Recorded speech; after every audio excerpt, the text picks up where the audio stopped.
Who knows what dastardly crime might perpetrate next? He's a very clever arch criminal who must be put away. Another innocent victim of a suicidal maniac.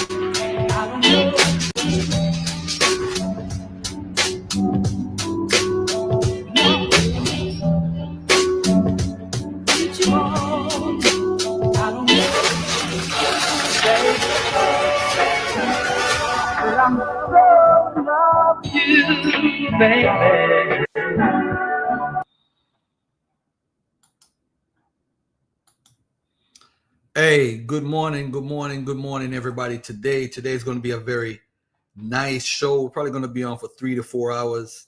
I'm going to try to get the information out to the people as quickly as possible. And good morning to everybody out there. There goes that man again. Man. Sorry for being late. I know a lot of people look forward to the teachings of Brother Garfield. And this is my Cuban hat. It's my Cuban side I'm wearing today. I had to drop my son off, and peace and love, Manga Slade, Chuck Morgan, one of the greatest minds I've ever met. Stoic, Manga Slade, Sonny Boy, Sabio, the original people, Sonny Boy. Top of the morning to everybody, man. We doing good this morning. Today is a good day. We're alive. Not only we're alive, but we're able to talk and have information and go back and forth with each other. I don't know everything. I'm trying to learn the Bible to the best of my ability, because that's the book that most of our people are in. Check out the crystal chandelier. That's how you spell chandelier. I don't even know if that's how you spell it. Oh, man. But peace and love, man. If I'm not on YouTube, if I'm not on TikTok doing shorts, or YouTube doing shorts, or Facebook doing reels, having fun, joking around, you'll find me on YouTube or Clubhouse having fun if I'm not doing anything at home or whatever. So this is my daily life. I like to be a part of social media. And, let me say something about Captain Tazaryach and Pastor Bennett. They had a debate last night, and the debate was about, can non-Israelites be saved? And I don't think people understand what it means to be saved in the Bible. And I think Pastor Bennett, what time is it now? It's 9:26 on that side. Let me see if I could get him on the phone real quick. Cause that's my dupes, man. That's my dupes. That's my dupes right there, Pastor Bennett. Shout out to Pastor Bennett, man. One of the greatest minds on the Christian side. Influenced me a lot looking at Christianity in a different light because of my brother. Let me see if I could catch him on the phone. See if we could politic for a quick minute. Damn, that's how long I ain't talked to him. Damn, for a long time we ain't text, I should say. Let me see if I could find him. All these people I don't like been texting me, but the people who I really like, I'm not texting back. Here we go, Pastor Bennett. Let's see if I could get him on the phone this morning.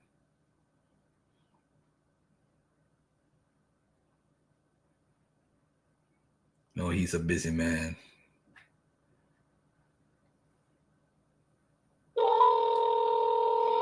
Shout out to my big bro, Brother Law, in the building.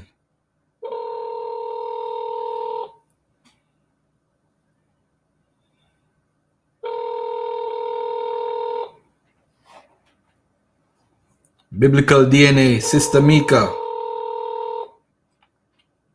The link is at the top if anybody want to join the panel. But I know today is Sunday, so he's probably going to have to give a sermon. He's probably have to deal with his church stuff. He ain't got time for Garfield. Hello, you've reached Pastor William Bennett.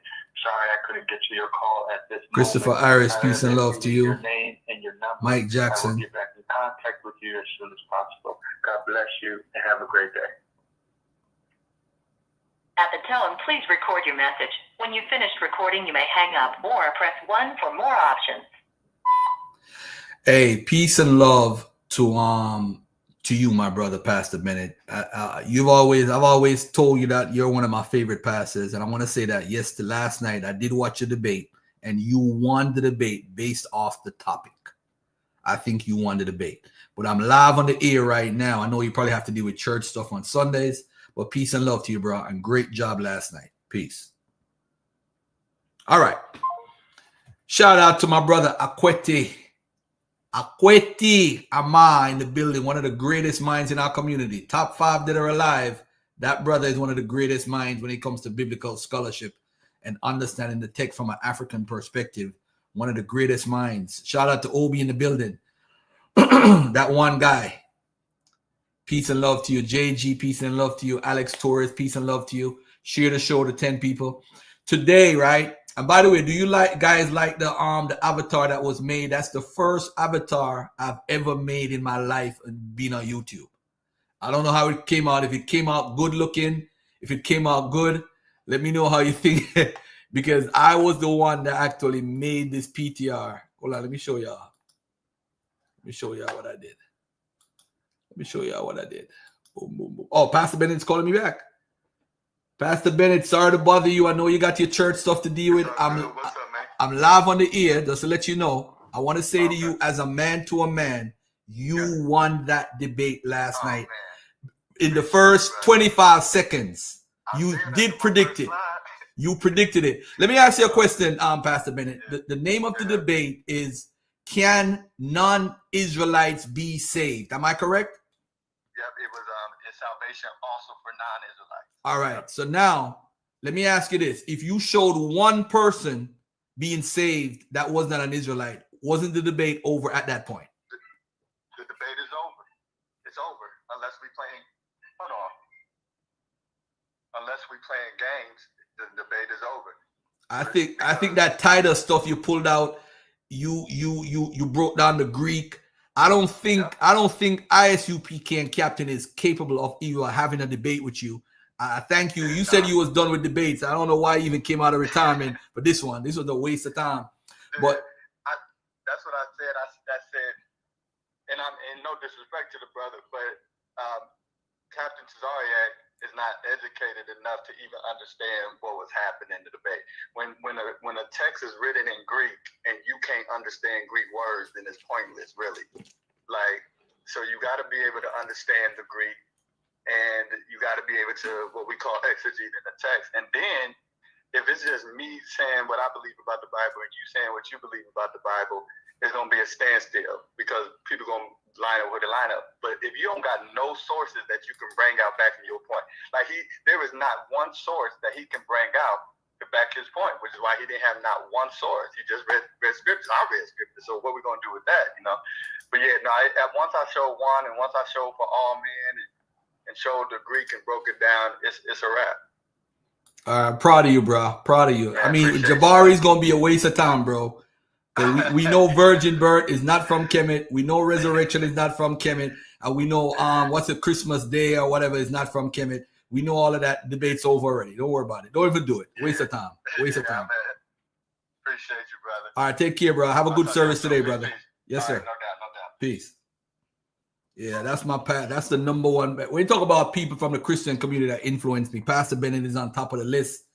And we have no, Mika, we don't need no line by line. We don't need line by line. No, we don't. It's a stupid debate that Israelites hold on to. The Bible is a book for Israelites. Israelite, the nation, is given salvation. That the book is an Israelite book, period. Period.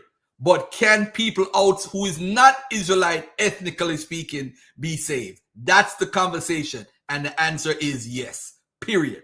They could wiggle their room. Well, it says here, this here. I think this is the first time I ever see captain not on the topic. Because technically now, captain is playing defense. Because when Pastor Bennett goes first, he's actually supposed to respond to exactly every point that Pastor Bennett made. He never did that. Captain says salvation for the Israelite is different. Get out of here, man. Let me tell you something. Let me ask everybody in the audience a question who believes in the Bible, the New Testament, right? And you're Israelite.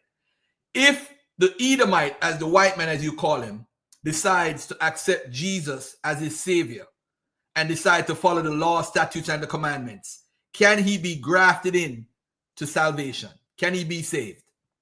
And that's it. The conversation's over. Once they say yes, the conversation's over. That's a non-Israelite. The conversation's over.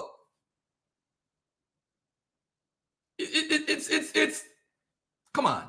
That's crazy. I don't even do it. When I saw the first part with Pastor Bennett, I'm like, it's over. It's over. And then the third round with Pastor Bennett was, oh my God.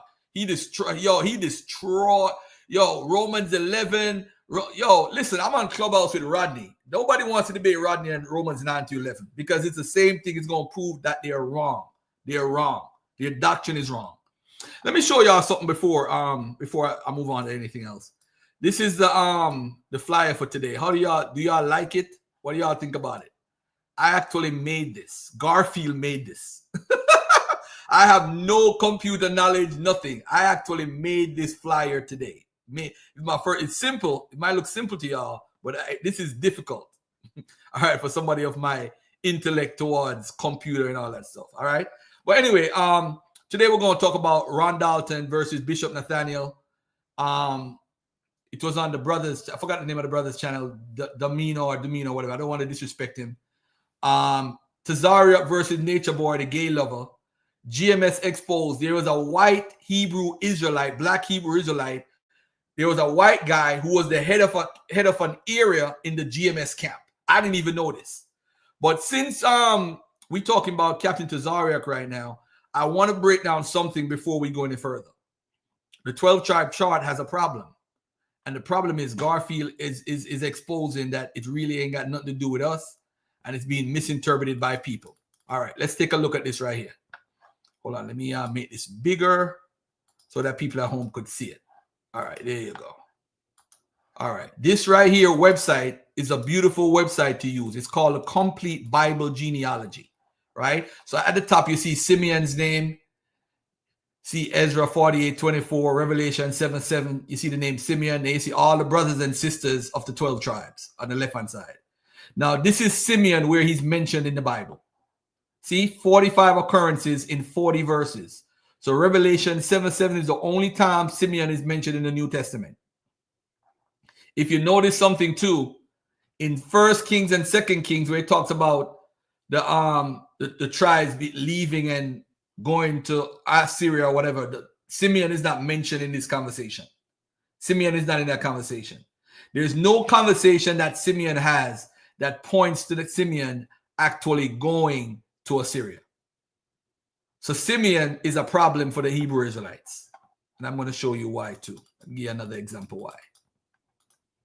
Just ask him, where did Simeon go to Assyria? When? At what time period? When did Simeon go to Assyria? Ask him. Let's ask him. Let's say, when? Can you point out to us when Simeon went to Assyria? Because Simeon is a part of the 12-tribe chart. And Dan, both of them got land. So you need to ask. Hold on 1 second here. Let me get this right here. Zion is dead. Let me get Zion is dead. I want to just go to this real quickly. I don't want to stay too long.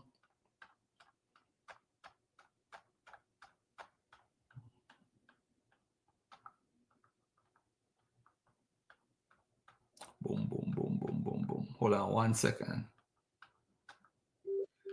Here we go. So this right here points out, nah, you got to do better, bro. Mike Jackson, he's nuts. So if you look at this chart right here, this is Simeon and everywhere they're mentioned. There's nowhere in this Bible that you believe in the Tanakh where Simeon is taken by the Assyrians. And you know why they can't be taken by the Assyrians, family? This is why. I'm going to show you why right now. Look at this right here. You see where Simeon is?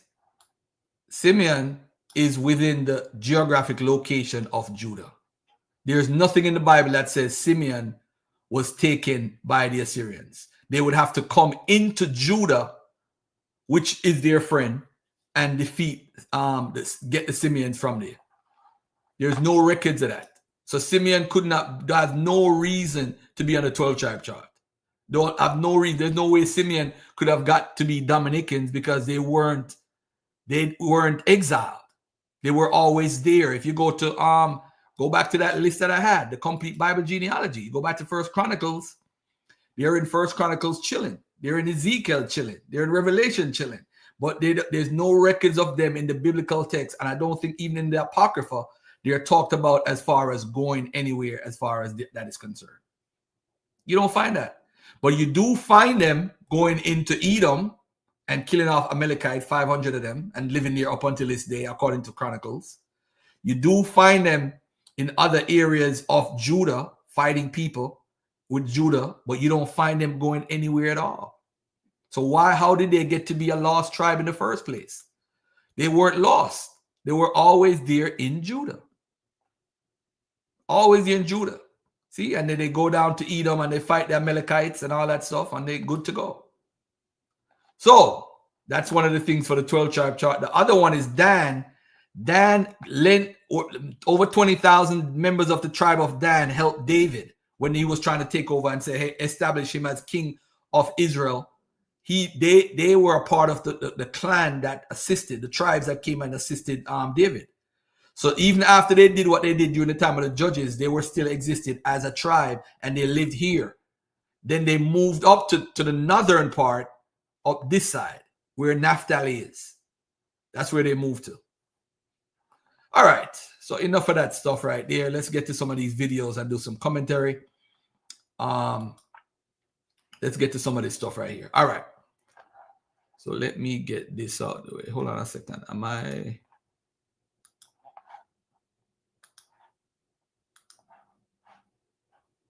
Hold on there. Let me put this in Man Cave. Man Cave Sundays.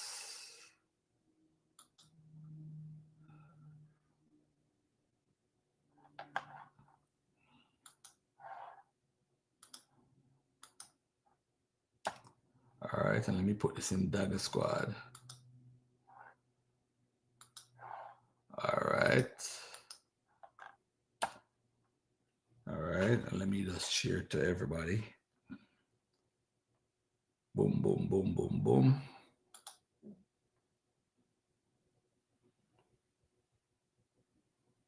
Boom, boom, boom, boom, boom.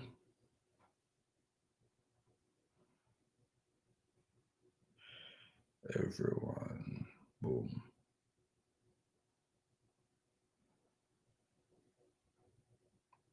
Everyone, boom. All right, all right.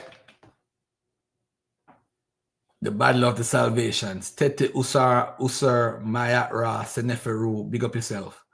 All right. So, ladies and gentlemen, we have 70 people in here. Share to 10 people, get 700 in here. It's simple mathematics. All right. So, Ron Dalton challenged Bishop Nathaniel live while he was on a YouTube channel. I want y'all to check this out. This was kind of funny to me, but let's check it out.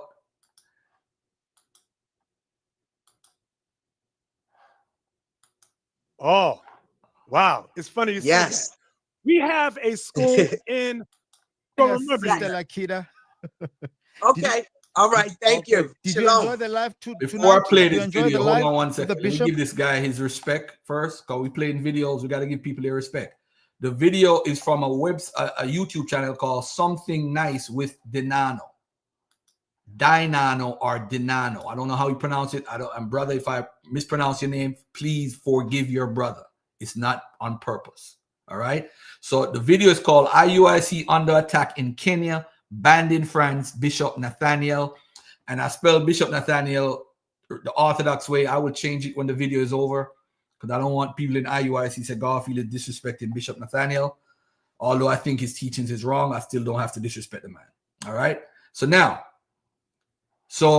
this is the video, and this is Ron Dalton trying to challenge the leader and teacher of Israel United in Christ, IUIC. Here we go. Yes, I'm watching it now. Okay. Yes. Thank yes. you. Let's bring in someone else Ron, I think Ron is here. Ron, welcome. All right, hold on. Before Ron goes, let me put this on the screen right away. Fair use warning. Federal law, Title 12 USC 107 allows citizens to reproduce, distribute, or exhibit portions of copyrighted material under certain circumstances without the authorization of the copyright holder. This infringement of copyright is called fair use and is allowed for purposes of criticism, news reporting, teaching, and parody. All right. All right. So here we go. Welcome. How are you, Ron? Good. I'm good. I'm good. You're not sounding great there. But anyway, give us your thoughts. Give us what you have.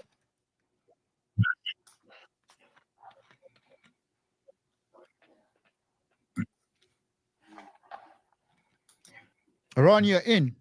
Go ahead.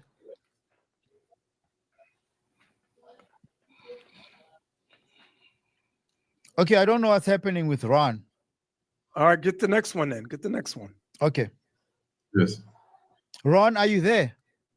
I'm here. I'm here. Can you hear me? Yeah, we can hear you. Go ahead, Ron. You're on. Okay. I'm good. I'm good. So the bishop, it's been hard tracking you down. I got a question. Okay, I got a question. If IYC teaches that the white man is Esau, then according to, can you hear me?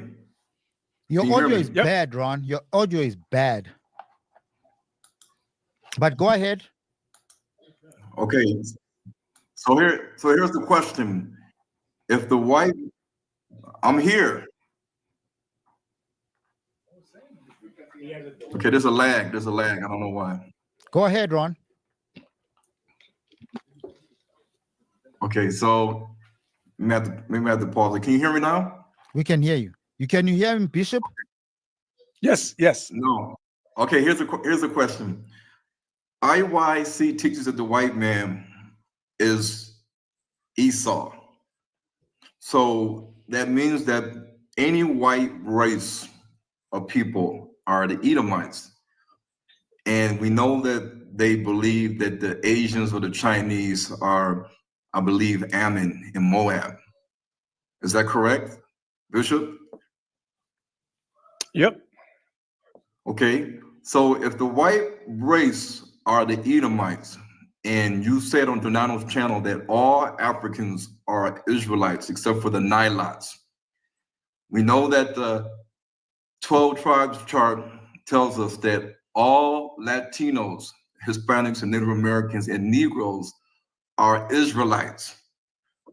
And the white man is an Edomite. So basically the whole North America, Central America, South America, they are all the descendants of Abraham. When talking about the white man, if the white man is Esau and the Latinos, Hispanics, Native Americans, and Negroes in the Americas are the Israelites, then they are all the descendants of Abraham, correct? No. How so? You're trying to say that everybody in North, Central, and South America is an Israelite. That's wrong. Because anyone that whose father... That's not what I asked you. Hold on, Ron. Allow Bishop Nathaniel to respond. Anybody whose father is Caucasian, like many of the Latinos are mixed with black, white, and indigenous. So anyone who comes from Esau's so-called Caucasians, those are not Israelites, whose fathers are Edomites. The native indigenous people and the blacks, those are Israelites. So if your father comes from that, then you are an Israelite. And this is why Christ said, let the wheat and the tares grow together. And at the end, let the angels separate them one from another. Because we can't go so much off of looks. We go so much off the spirit. And at the end, the angels are going to deal with it. Whoever's not Israel, the angels are going to separate them. Whoever is Israel, the angels. Now, this is a very good question that Ron, for those who don't know, I'm not a fan of Ron Dalton. I think he's crazy. I think he's nuts. I don't think he knows what he's talking about. But the question is, the response by Bishop Nathaniel was a brilliant response, because You know, I like to generalize and talk in absolutes all the time regarding their teachings, right? And I'm wrong when I do that. But what is right about what is wrong about what he's saying is there's something very, very wrong with what he's saying as far as the people themselves. And I want to replay something to answer real quick. And then I'm going to interrupt and post something. Listen to this. Can you hear me now? We can hear you. Can you hear him, Bishop? Yes, yes. No. Okay, here's a question. IYC teaches that the white man is Esau. So that means that any white race of people are the Edomites. And we know that they believe that the Asians or the Chinese are, I believe, Ammon and Moab. Is that correct, Bishop? Yep. Okay, so if the white race are the Edomites, and you said on Donato's channel that all Africans are Israelites except for the Nilots, we know that the 12 tribes chart tells us that all Latinos, Hispanics, and Native Americans and Negroes are Israelites. And the white man is an Edomite. So basically, the whole North America, Central America, South America, they are all the descendants of Abraham.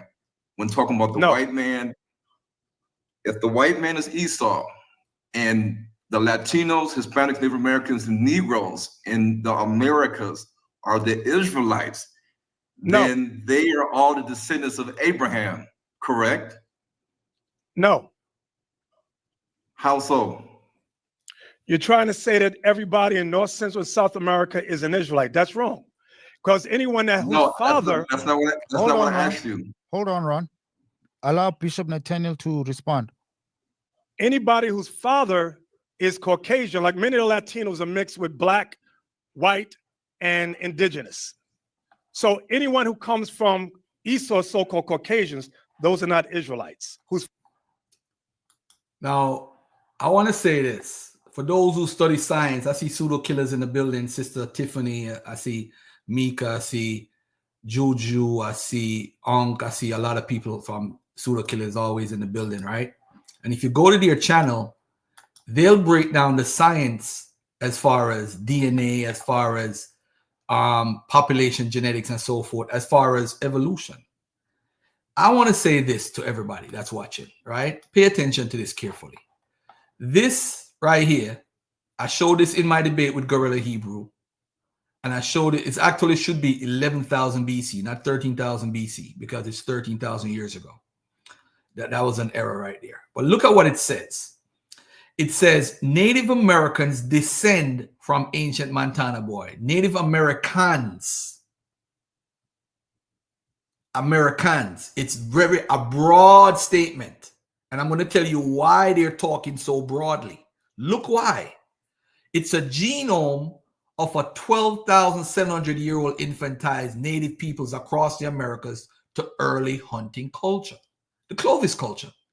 The sequencing effort led by ancient DNA experts Eske Willerslev and Martin Rasmussen of the University of Copenhagen comes to a dramatic conclusion.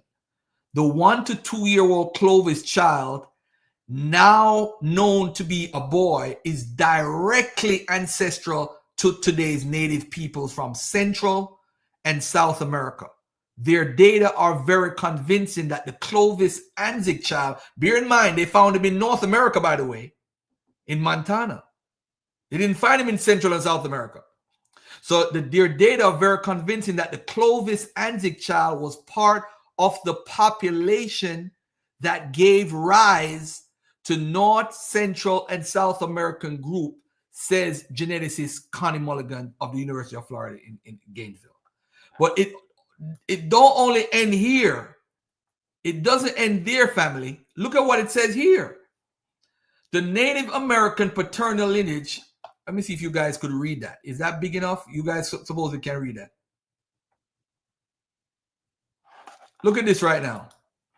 A total of 63 binary polymorphisms and 10 STRs were genotyped on a sample of 2,344 Y chromosomes from 18 Native American, 28 Asian, 5 European populations to investigate the origins of Native American paternal lineages. All 3 of Greenberg's major linguistic divisions were represented in a sample of 588 Native Americans. SNP's analysis indicated that 3 major haplogroups denoted as C, Q, and R accounted for nearly what? 96% of Native American Y chromosomes. Haplogroup C and Q were deemed to represent early Native American founding Y chromosome lineages. However, most haplogroup R lineages representing Native Americans most likely come from recent admixture with who? Europeans. So he's saying that the Europeans are not Israelites because not all Native Americans are Israelites because there's admixture with Europeans. So he actually agrees with what the data says. So he's not off by claiming that if you want to claim that they're Israelites and that, he's smart. He's smart. But anyway, let's get back to the video. Smart answer by, let's get back to right here. Boom, boom, boom. Ron, you're in. Go ahead.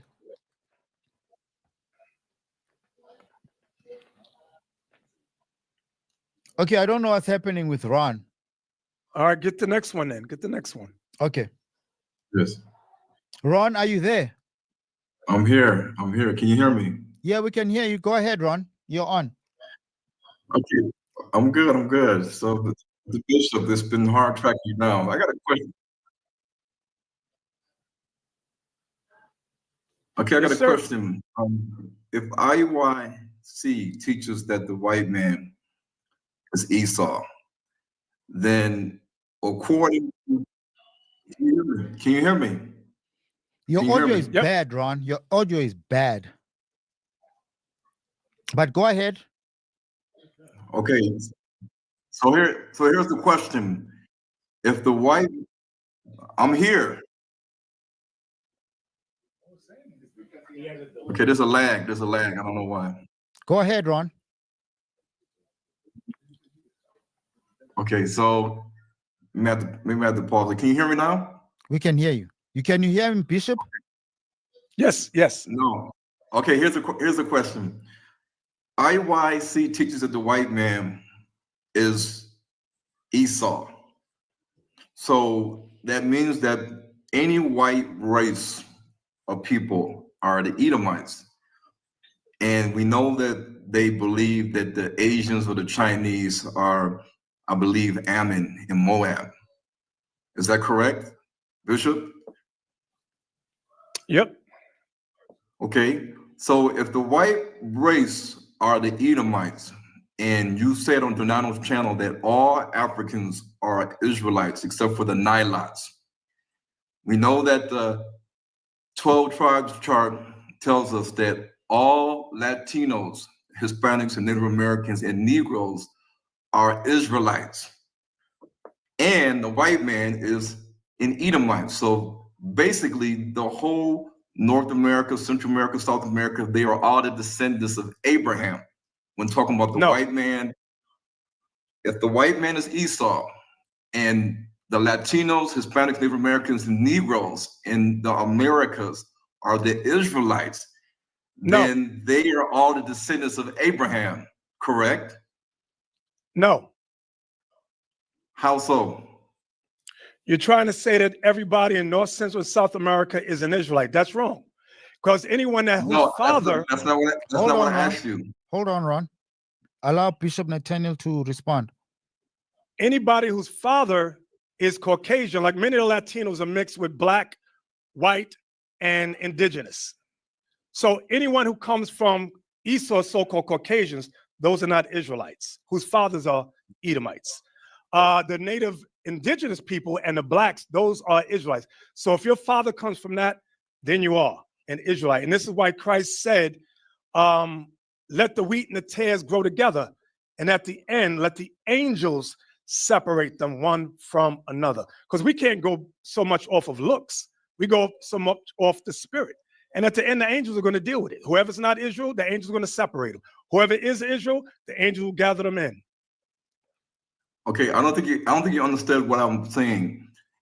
The Caucasians in the Americas, the Latinos, Native Americans, Hispanics, and the Negroes, they are all the descendants of Abraham. If you're saying that the white men are the Edomites and the Negroes, Hispanics, Latin Americans, and Native American Indians are Israelites, then yes, all these groups of people I just mentioned would be considered the descendants of Abraham, and thus technically they are Hebrews.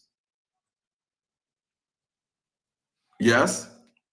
I'm listening. Go with your. What is your question? What is your question? So now that we established that, even though you didn't answer the question, who are the descendants of Gomer, Magog, Meshach, Tubal, Togarmah, that are listed in Ezekiel 38 prophecy, which states in the future, in the latter days, that these nations, along with the descendants of Persia and Cush and Put, are going to leave their land, and they're going to come to the land of unwalled villages, a land where people are dwelling without bars nor gates, dwelling in peace, rest, and safety.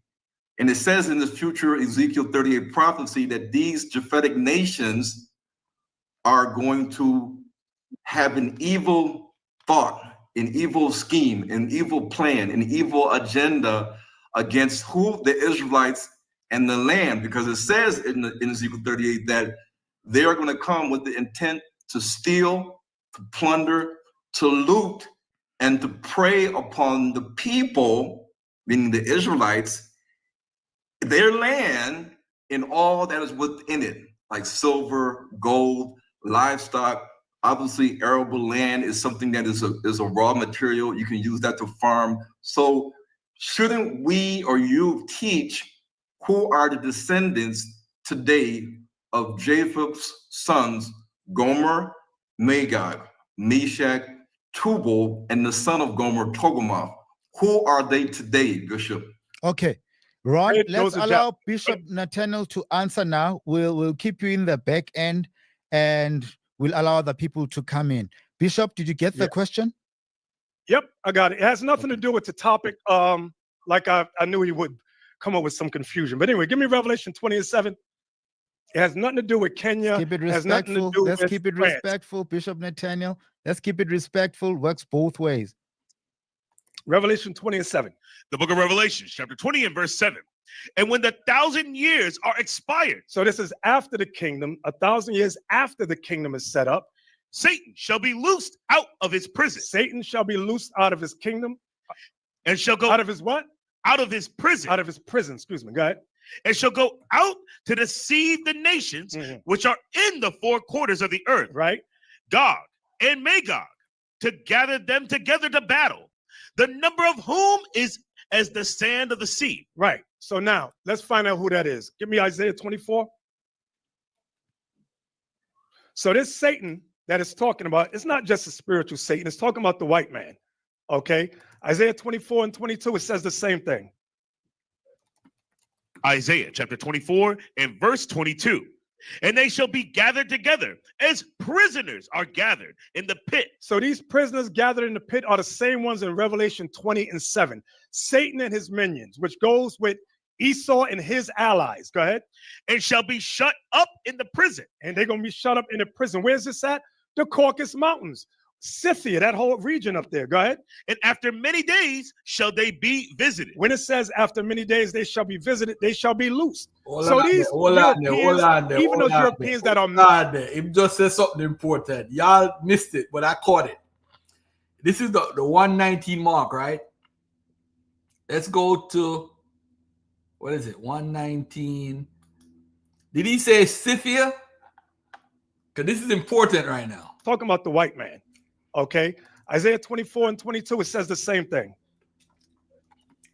Isaiah chapter 24 and verse 22. And they shall be gathered together as prisoners are gathered in the pit. So these prisoners gathered in the pit are the same ones in Revelation 20:7.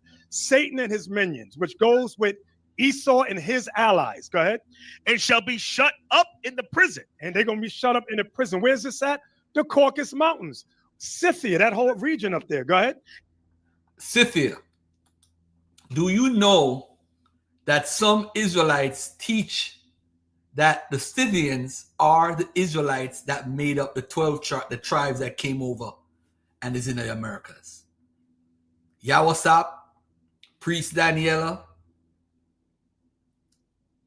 Tabernacle of David, they teach that the Scythians are the Israelites.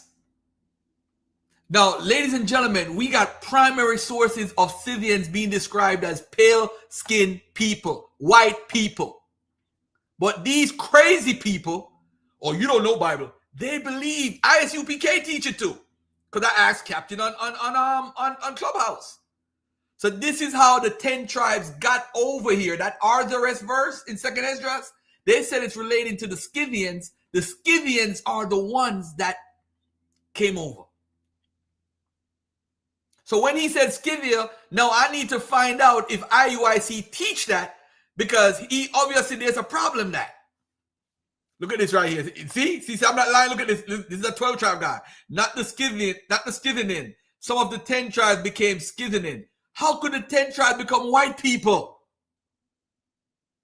This is the craziness you believe in just to attach yourself to a book that you have no connection. You have no connection to this book. No connection. Well, you know what? Let me not speak in absolute terms. You may have a connection as far as converting or as far as the Luso-Africans in Senegal or well, I don't know if I'll go that far, Luso-Africans, because they were merchants. But I'm saying you really don't have a general connection to ancient Israelite. This is wishful thinking. So when he said the Scythians, facts, Azariah, facts. Skin color can change. Look at this now. Skin color can change in one generation. My brother, you are lost. Come on the panel. Let's talk about it.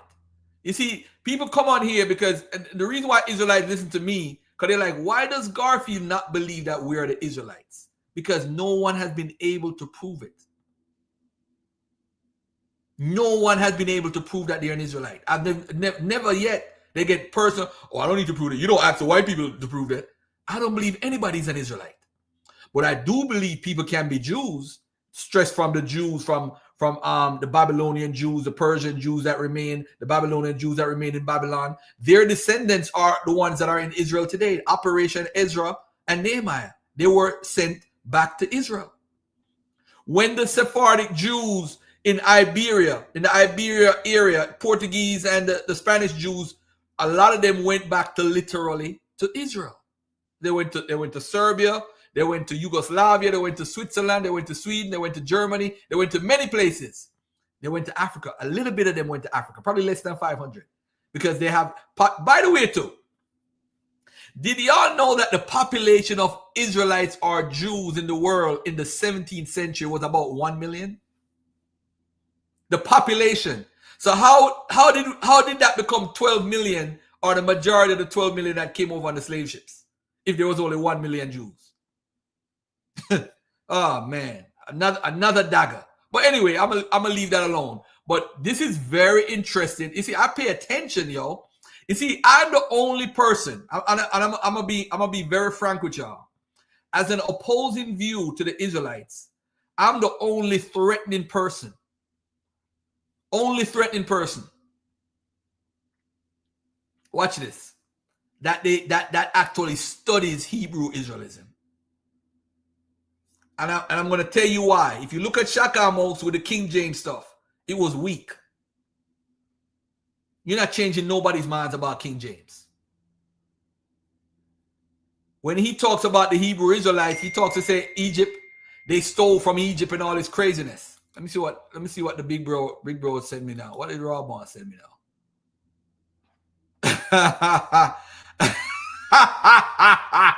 Yo, he made a meme. Hold on, wait a minute, beloved. Is this supposed to be me, Robon? Yo, he's stupid, yo. Look at what he sent me, yo. I gotta show this on the screen. Oh man, he got me. If he said this is me, he got me. Hold on. Let me show y'all what he sent me. What this crazy man sent me. Y'all gonna crack up. Robon is a nut, y'all. Robon is a nut. Look at what he sent me, y'all. Robon is a nut. He be making the memes and everything. Look at what he sent me. Is he trying to say that's me right here? Because I said, beloved. Hold on. Wait a minute, beloved.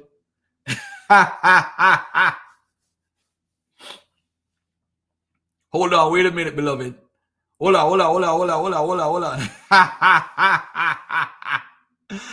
All right. Will. Let me say this, my brother. You said ain't nobody worried about you golfing. You wasting your time. So why are you here? Why are you here then? Robot is a bird for that, man. He's a bird for that.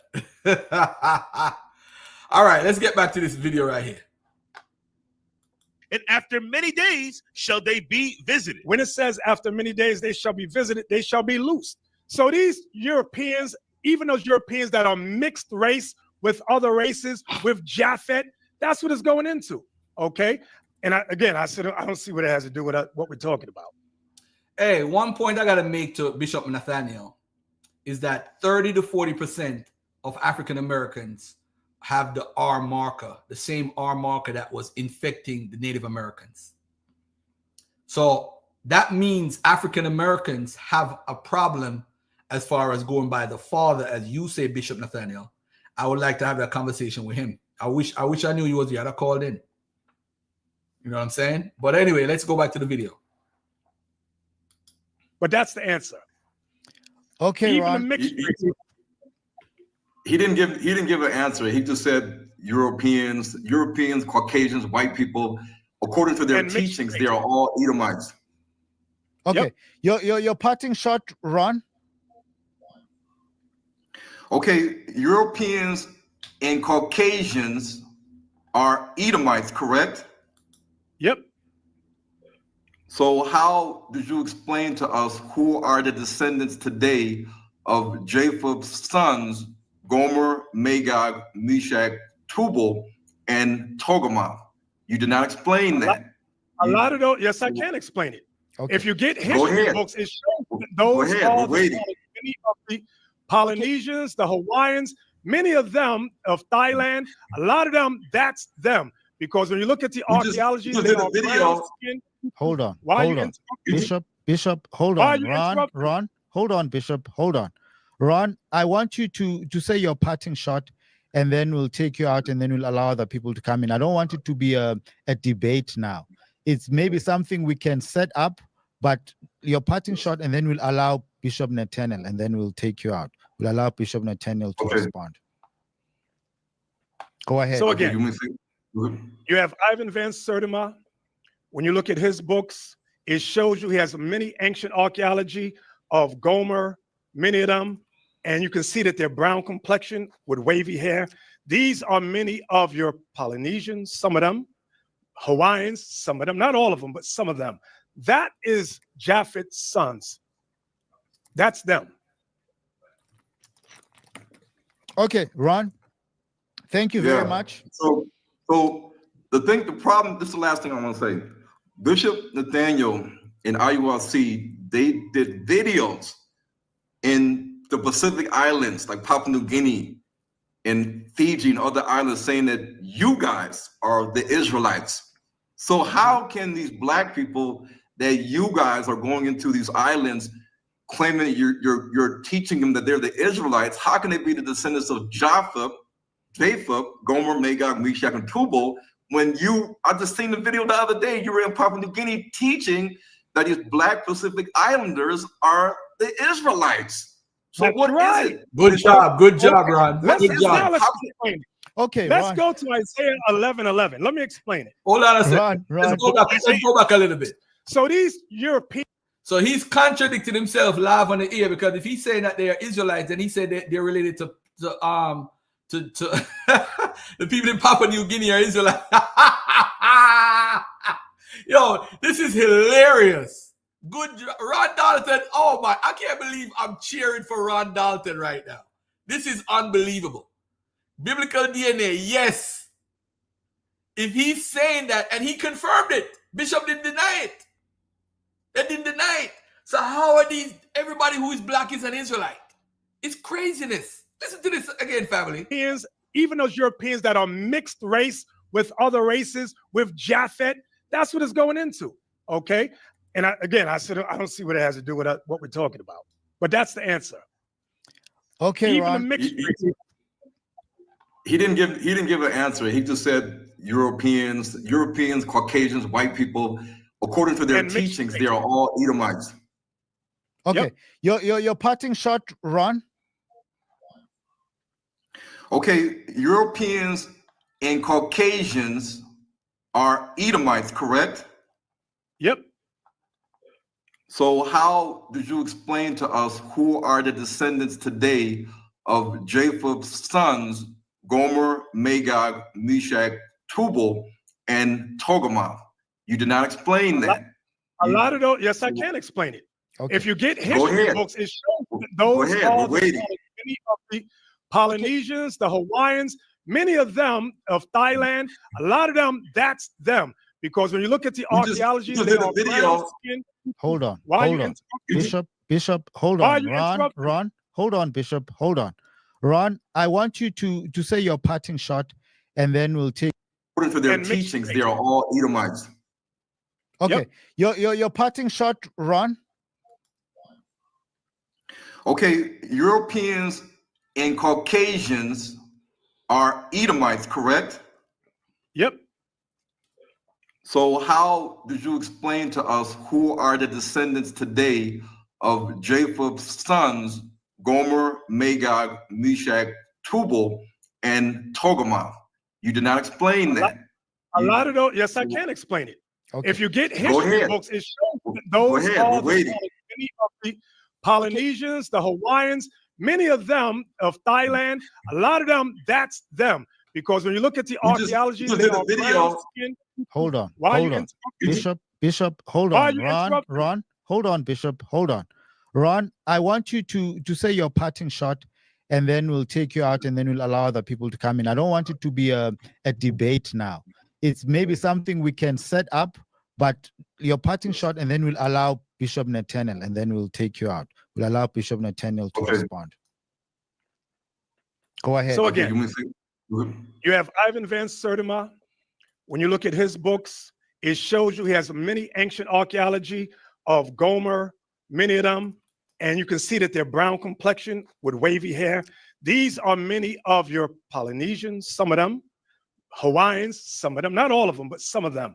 That is Japheth's sons. That's them. Okay, Ron, thank you very much. So the problem, this is the last thing I want to say. Bishop Nathaniel and IURC, they did videos in the Pacific Islands, like Papua New Guinea and Fiji and other islands, saying that you guys are the Israelites. So how can these black people that you guys are going into these islands claiming you're teaching them that they're the Israelites? How can they be the descendants of Japheth, Gomer, Magog, Meshach, and Tubal, when I just seen the video the other day, you were in Papua New Guinea teaching that these black Pacific Islanders are the Israelites. So that's what right. is it, Bishop? Okay, let's explain it. Okay, let's go to Isaiah 11:11. Let me explain it. Ron. The book of Isaiah, chapter 11. Hold on, brother. Hold on. Ron, we're taking you out now. We need to finish this one off. We'll make some time for a debate. Okay, yeah, Bishop Nathaniel wants to explain. No. Bishop. If you ain't got scriptures, there's no debate. I got scriptures. Run, Bishop. Do not run. I'm here. Bishop, no. Ron, I'm the one running. Here. Bishop, can I mediate? For an audience because he ain't got one. He's not ready. He's not ready. Hold on. Run. Bishop Nathaniel, I don't want it to be a sparring debate. I don't want it to be a sparring debate. Like I told you what Negroes do. No, like Bishop Nathaniel. Bishop Nathaniel. Of a crab in a barrel. Bishop. Example. Bishop, let's keep it respectful, please. Let's not call each other Negroes.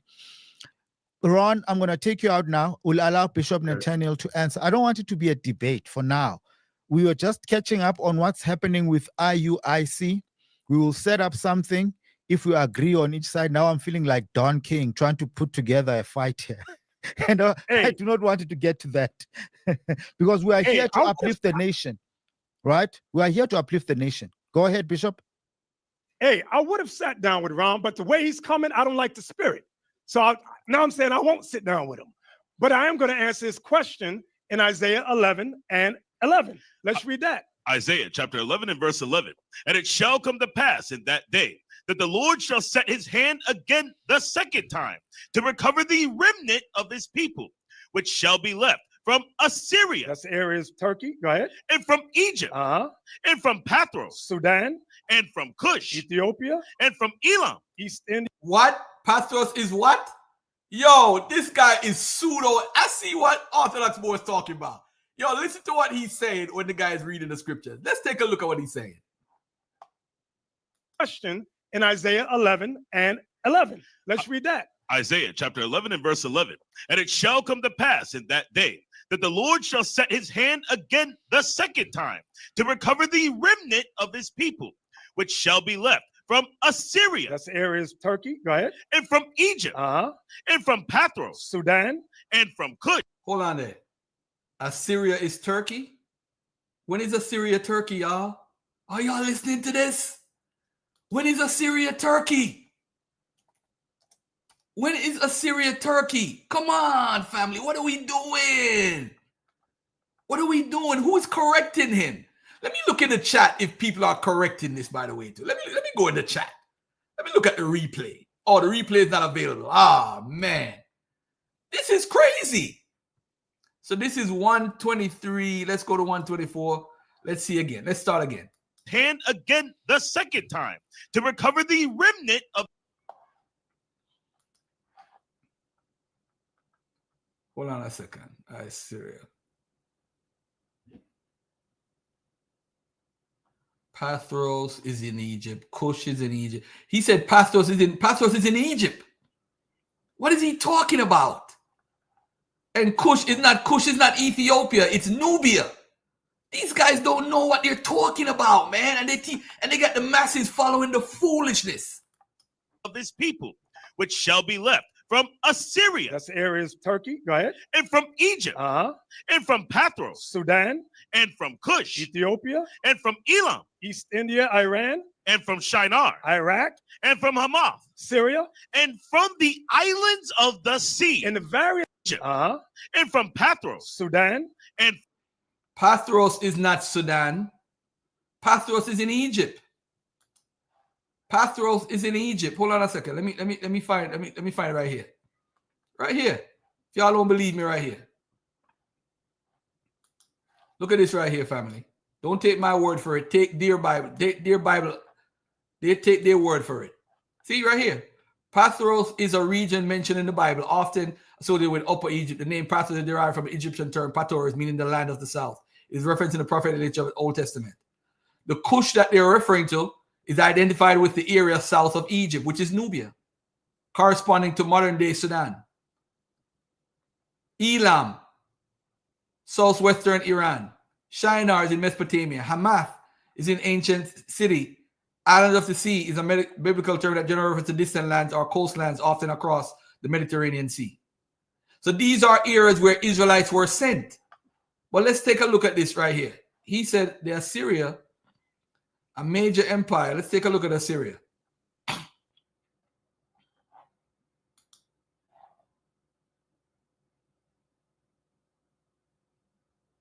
Assyria was Turkey in Assyria. Hold on, let me just Google this real quickly, just because somebody told me to in the chat. Let me just Google it. Was Turkey a part of Assyria Empire?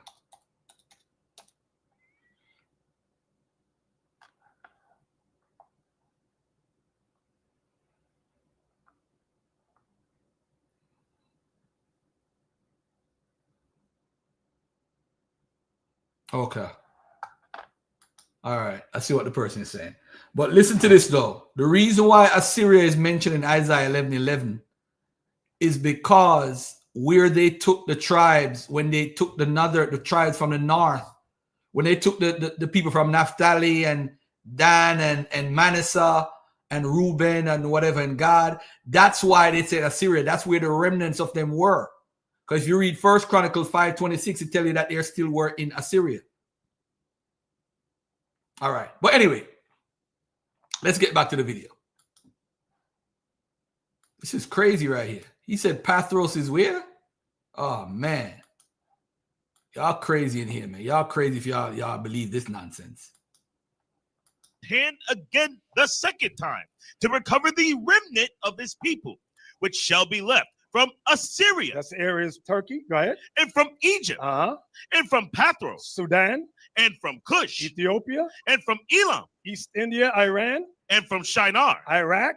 And from Hamath. Syria. And from the islands of the sea. In the various islands of the sea, there are Israelites there. Is everybody an Israelite? No. Is everybody in the Polynesian islands of Israel? No. Is everybody in Papua New Guinea an Israelite? No. So that's why in John 10, give me that real quick, what Christ said, my sheep. This is why when you listen to us teaching, you got to listen carefully. John 10, let me hear verse 1. John chapter 10 and verse 1. Verily, verily, I say unto you, he that entereth not by the door into the sheepfold, but climbeth up some other way, the same is a thief and a robber. Jump down to where it says, my sheep hear my voice, and strangers they will not follow. Find me that one in there. Verse 27.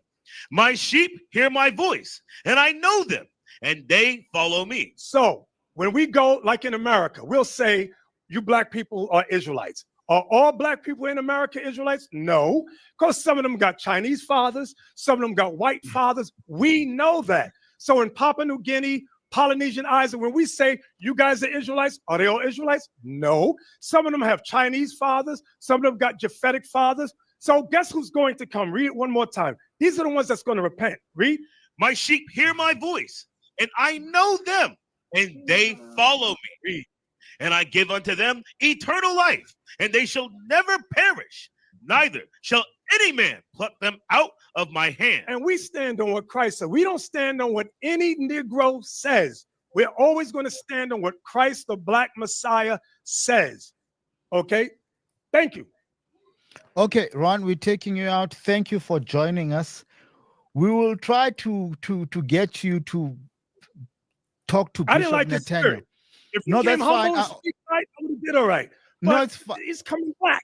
Okay, no, it's fine. Bishop, we'll settle it out on the side. Don King will make Mayweather and Pacquiao Part 2 happen again. And we'll debate this calm spirit of the Lord. Right, Ron? Yeah, I'm ready to debate when you are. I'm not running. Okay, but we need to keep it to the topic. Okay, so we'll need to keep it to the topic. If we agree on a topic, we'll stick to the topic. You bring your thoughts on whatever topic we have. Bishop Nathaniel, if he agrees, he will bring his own thoughts. We'll take it back to the scriptures, Ron. As I always say, give us references. As I always say, give us references. I got it all day long. Cool. Thank you very much. Thank you for coming through. Guys, I think we're about to wrap it up now. Wait. I will say this. Okay. When I debate someone, I want to see that they've accomplished something. I want to see that you have a substantial following. No excuses. Stop running. Be quiet. Stop running. Be quiet. Let's be quiet and listen. I don't debate, I teach. So when you teach something, you stand on what you're teaching, right? And that means you have followers, you've established something, and people, you have congregations. So I want to see that. Like John Henry Clark says, everybody else I teach. Other than that, you just listen. That's our standpoint at RUIC. If you don't believe, Ron, bye. Just do your thing, my man, my brother. Do your thing. Listen, I want all the smoke from you. I want it all. So bring it, and I can handle you easily. I can handle you easily. Okay. No, you don't have the truth. Okay. If you have the truth, stop being scared and debate. Okay, Ron, hold on. If you guys have the truth, debate me. We get a lot of bum Israelites that want to talk to me. I don't want to talk to bum Israelites. I don't. Okay. Ron, see you. We'll talk on the side. It's cool. Cheers. Bye. Like I said, you got a lot of Israelites who have nothing. They've accomplished very little, but they want to talk to me. I don't want to talk to anybody. My job is just to teach, to preach, and keep it moving. If you believe, come on. If you don't believe, bye, Negro, bye. That has always been my standpoint. Christ didn't sit around and debate with the scribes and Pharisees. They questioned him, he answered, and he kept it moving. That's what I do. So you want to smoke, get to smoke somewhere else, because I don't want to talk to black people like that. I have some other words, but I ain't going to say it. Don't say it. There was another Sister Bree. I see you were trying to come in, and then we're not seeing you anymore. Just come in, respectfully so. Say whatever.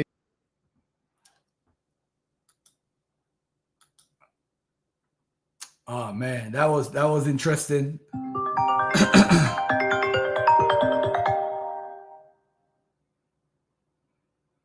So family, let me say this, what do you call it?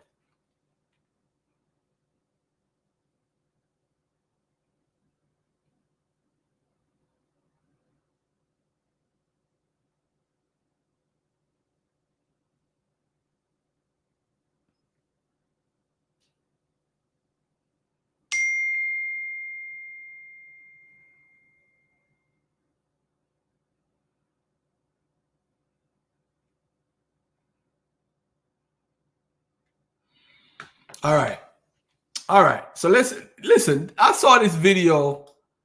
Somebody on Clubhouse mentioned this video, and I said, let me show this video. This is training for One West, the camp that Tazaryach is a part of.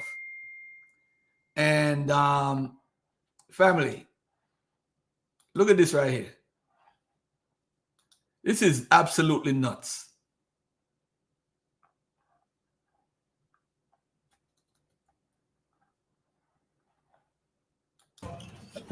Attack, strike the miss.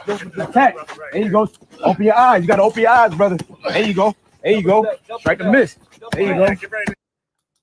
Body shot. Hook. There you go.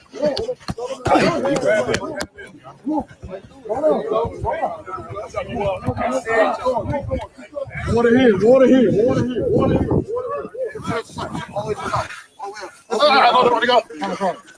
Open your eyes, bro. Shut up. I can't breathe. Come on, get your nose out your eyes. You relax. Focus now, just relax. You relax. I don't understand this. What is the purpose of putting pepper spray in somebody's eyes? What is that teaching? I don't get it.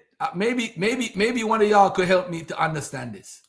What is the purpose of putting pepper spray in this gentleman's eye? Does it make him tougher? What is it doing? How is everyone in ISUPK fuck?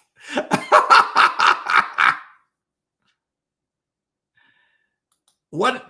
They get ready for war, Fontaine? They get ready for war? The military does that. So why are you doing it? Who are you going to fight? Who are you fighting?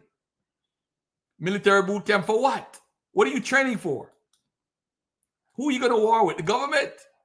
You got the Most High. You got Yahweh Shai behind you. You don't need to fight.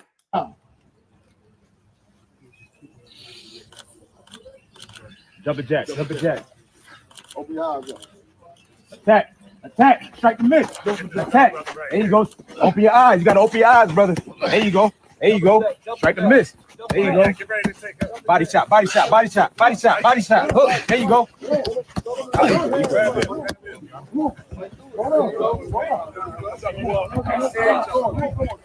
Water here.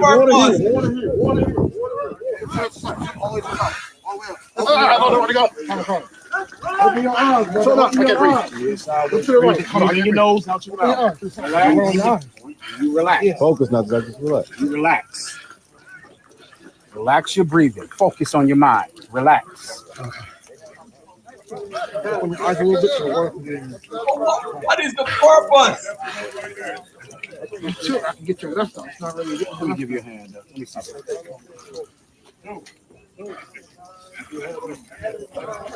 Do this, all right? Come. You relax. Slow your breathing down. Close your mouth. Breathe out your nose. That's it. Breathe out your nose.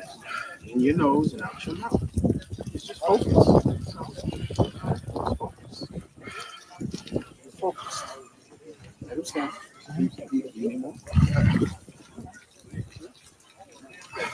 In your nose and out your mouth.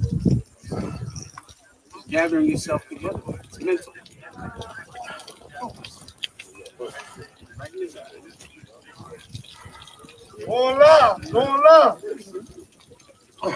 Let me know when it's done. Let me know when it's done. Going live. Instructors, listen up. I need him. Go here. Him. Controlling yourself. Controlling yourself. Breathing. Controlling your breathing is controlling your body. In your nose, out your mouth. In your nose, out your mouth. That's it. That's crazy. Going live. Double jack. Open your eyes. Oh man, that was I tell you, family. I'm gonna say this. This is craziness. This is craziness. This is what I gotta say about that. That is craziness. Now, still, since we're on ISUPK and Tazaryach, Nature Boy, for those who don't know, is in jail. So one of his lovers called in to Tazaryach's program. One of his lovers.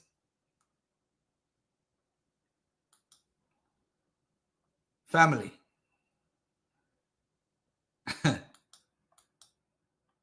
This was absolutely nuts. Defending homosexuality.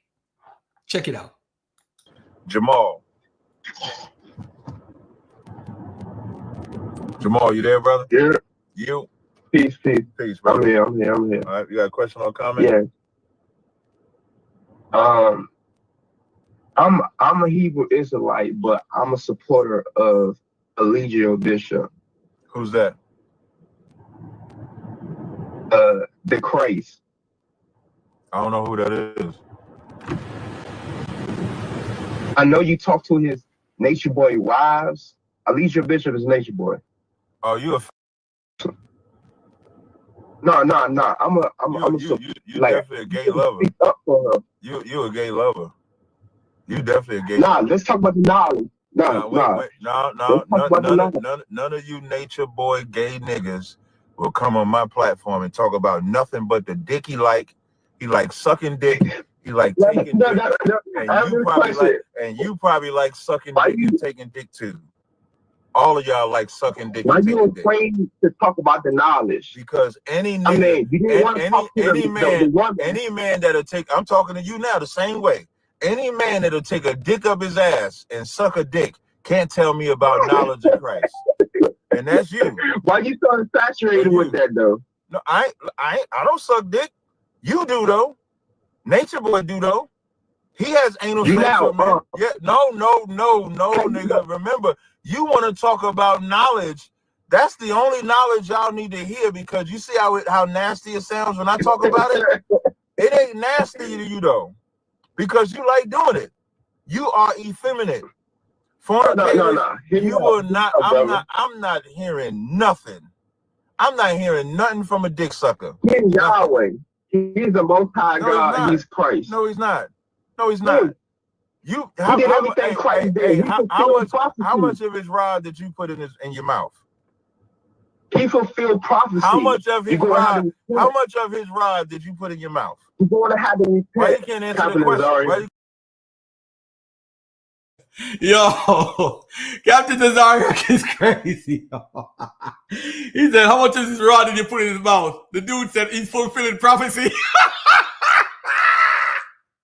Yo, you can't make this shit up, yo. You can't make, this community.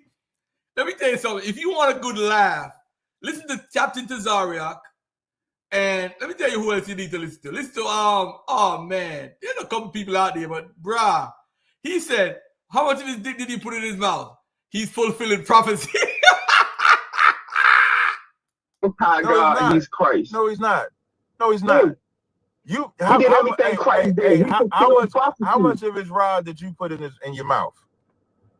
He fulfilled prophecy. How much of his rod? How much of his rod did you put in your mouth? You're going to have to repent. Why you can't answer the question? Why you can't answer the question? How much of his rod did you put in his mouth? Are you the lost sheep? How much of his rod did you put in your mouth? How much? Ask me one question. Is you the goat or the lost? No, I'm not answering no questions. Gay men can't talk to me about God. And I'm gonna tell y'all the problem. You know that, right? Because the Christian church allow gay men, that's why you think you can support and follow a gay man. The Bible supports homosexuality. The Bible does not support. Look. Now the dick sucking coming out his pores. Look, the dick sucking is coming out of his pores. Look, he about to defend sucking dick and taking it up the ass. Look at him. I can prove it to you. Look, he can prove to me that he can suck a dick. He about to try to prove to me that he can suck a dick. Look at him. He about. Wait.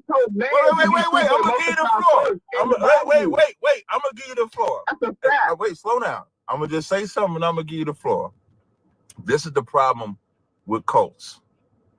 All of them believe in sucking dick. And when I'm saying sucking dick, I'm talking about all of them believe that men should be sucking other men's dicks, that men should be having sex with other men. And I want y'all to listen cleanly. This man is saying that he can suck Nature Boy's dick, and it's in the Bible.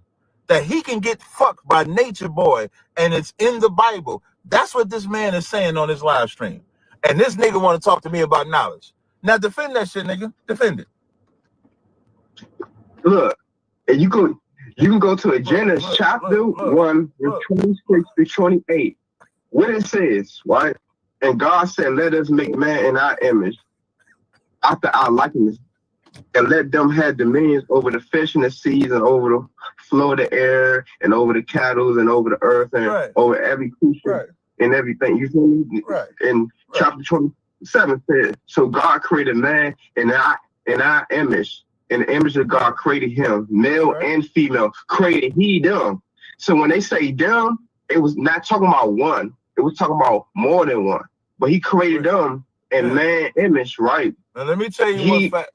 Stop talking. Now let me tell you. And 28 told them to be fruitful and multiply. Right. So now, thank you. Two niggas sucking each other's dick is not fruitful or multiplying. Fucking a man in his ass is not fruitful and multiplying.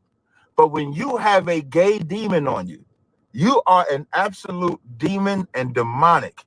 You're satanic. A lot of Israelites like trans women. Nature Boy. I used to be part of that. Nature Boy. Hold on there. Now, let me ask y'all this a question. He started the conversation. Remember what the dude said at the beginning of the conversation? He's like, "I am an Israelite." That's what the dude said. Y'all didn't catch that part. At the beginning of the conversation, he says, "I am an Israelite." That's what the dude said. Damn. Now he's trying to justify men being with men. Now he's admitting that he was a part of a camp. Listen to this part right here.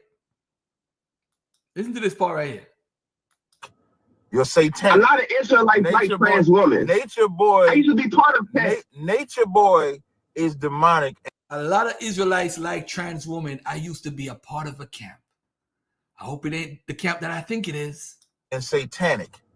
And only gay demons will think that God said that they could be. And here's how you know it's a demon. Why would a gay person even be in the Bible trying to get God to justify his demon? Why do you need God to make? No, that's gonna be it for you. Why does God have to justify your gayness? That's the nastiest shit I think I heard. I'm gonna make a clip out of this. Multiplying. Fucking a man in his ass is not fruitful and multiplying. But when you have a gay demon on you, you are an absolute demon and demonic. You're satanic. A lot of Israelites like trans women. Nature boy. I used to be part of that. Nature boy is demonic and satanic. And only gay demons will think that God said that they could be. And here's how you know it's a demon. Why would a gay person even be in the Bible trying to get God to justify his demon? Why do you need God to make? No, that's gonna be it for you. Why does God have to justify your gayness? That's the nastiest shit I think I heard. I'm gonna make a clip out of this nigga. I am definitely going to make a clip out of this shit. That shit was disgusting.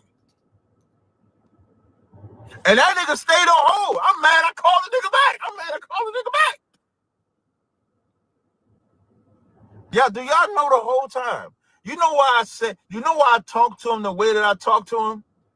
I thought he was gonna say, no, I don't suck dick. No, I never had sex with a man. That's what I thought he was gonna say. But this man said, no, God said you could do it in the Bible.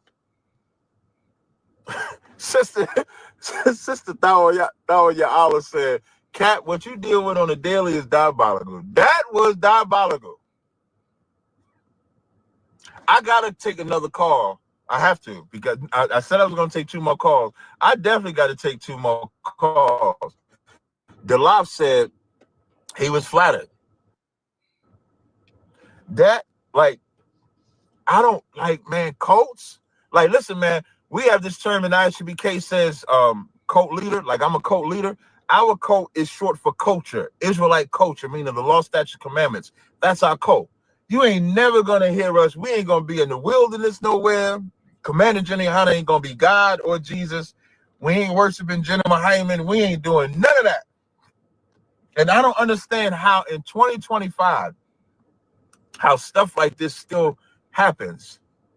I don't see how the polites get believed. I don't see how the nature boy gets believed. I don't see how the Pastor Dowells get believed. I don't see how with so much information being able to be pumped out and context clues and knowing the history of cults and stuff like that, how people are still caught up in that shit, man. On the 18th of... Well, a couple months ago, right? Miguel TV. There he is right here. Listen to this conversation right here. This is some weirdo shit.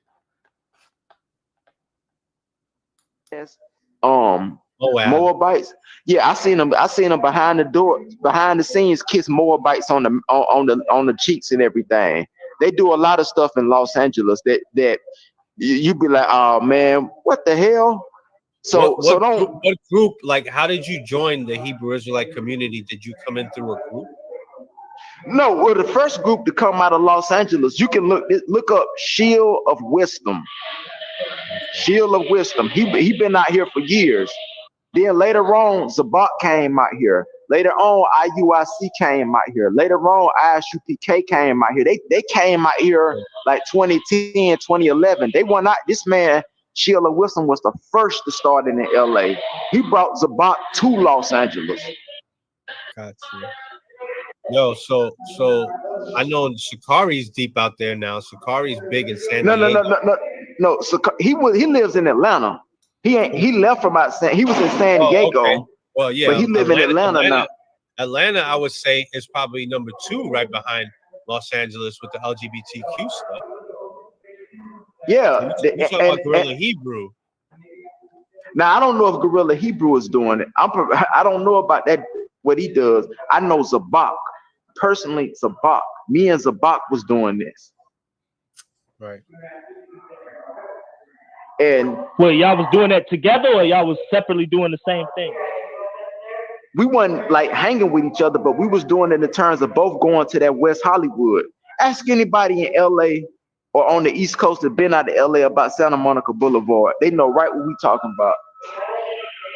So what is the motivation? Why is he doing this? Why would y'all do that? I'm in the closet. I've been in the closet for years with mine. I'm somewhat dealing with the Israelites, but I'm kind of finding certain things out that black people might not truly be Israelites. But Zabak, he's just in the closet like I am. A lot of people, I'm gonna tell you something. A lot of these people who are trans, and like a lot of the like the transgender community in LA, a lot of these transgender women, they look just like women. Some of them look like supermodels in Los Angeles. So a lot of people, we just don't care. We don't care. That's, you know, that's strong illusions right there.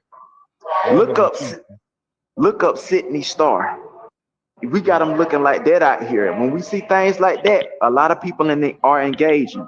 So y'all just said fuck Leviticus. I gotta get mad, huh? Well, it's a whole lot of Israelites that do not just with terms of that, but do a lot of things. They steal money from groups. Listen, what's the dude, Bishop Nathaniel? You think people in his organization ain't stealing money or doing things they ain't got no business doing? So you're saying that stealing is just as bad as doing sodomy, because I mean, listen, there's a scripture that says if you offend in one, you offend in all. You know, is that what you're saying? What I'm saying is a lot of Israelites are doing and engaging in things that everybody's crooked. I'm gonna say that it's very few people that's come on, you can tell people doing things they ain't got to. It ain't just I'm just talking about homo. I'm talking about they could be stealing money. They might be messing with people's wives. They might be, they get in fights. There might be people that'll get on you and say, "Oh, you're off, brother. You're off. You're Leviticus chapter 19 or whatever, Leviticus chapter 21." But they might be stealing, and they're gonna look at you like you're wrong because you're doing something that's against the Bible, maybe, what they'll call lust or an abomination. What do they call it? Can I give you an example? I'm gonna give you an example. When I say people, fornication is the word, right? Yeah. I'm gonna give you an example. Like the fight between IUIC and ISUPK. Both of them say we brothers, we love our people, but yet they can't even get along with each other. That's what I mean when I say everybody's doing. Oh man, I tell you, it's crazy. It's crazy out there, man. It's crazy. It's crazy world that we live in. But it gets even crazier right now because my brother Abu, my Catholic brother, who I love and respect so much, he made a video. They had a white man, because you remember they said a white man is the Edomite, right? How is Glory to God in the highest, and on earth, peace to people of goodwill. So how is it that they had a leader in the camp who was a white man? They had a leader in the camp, GMS. Look at this guy right here. Look at this so-called Edomite, as they call him. days ago, last Monday, the Kang Cadmus account put out a video titled, "I'm a former white black Hebrew Israelite cult leader." And so I wanted to show a few short clips from that video and ever so briefly discuss what wasn't said and why this particular gentleman in the video has relevance to One West history. So with that, let's jump right in with a bit of an intro clip, which will run for a little over 30 seconds and fair use. Good evening, ladies and gentlemen. My name is Ron. Bro, I got like one of the best videos ever. I hope it doesn't get me in trouble because there is no ill intentions with this video. People just keep asking me questions. So everybody likes a good story. So I'll give you a good story. I am a former white black Hebrew Israelite cult leader. Yes. Now I was with Great Millstone here in Columbus, Ohio. Okay, so that's how the video started, and the bulk of the rest of his video was him. By the way, let me stop this for a minute. Let me stop this and let me show this for a minute. This is his YouTube channel. This is a white guy. So he was a part of the GMS? How? How is this possible? The white man is the devil. The white man is the devil. He's Edomite. How are you in this group? Yo, I don't know. These Israelites, they fake it on a $2 bill and a $3 bill, I should say. Fake it on a $3 bill. It's crazy. Look at this. Discussing his beliefs, which are apparently quasi-Marcionite at this point. But putting his current beliefs aside for a moment, as I noted at the start, in this video, I want to discuss his relevance to One West history. And this is worth documenting, as it seems that, with all due respect, within the Israelite spectrum, there is very little interest in the history of that spectrum. And so seemingly most of the folks who are within that spectrum are barely familiar with what was going on just a decade prior, or even a few years prior. For example, I've encountered more than a few Israelites who never heard of Tazaryach, right? They'll literally say, well, who's that? I never heard of him. You know, a man who was once one of the most well-known or even most infamous figures in the Israelite spectrum is now a complete unknown to many people today, because, I mean, honestly, many are only focused on the current moment, you know, in conjunction with their private interpretations or the private interpretations of their particular group, right?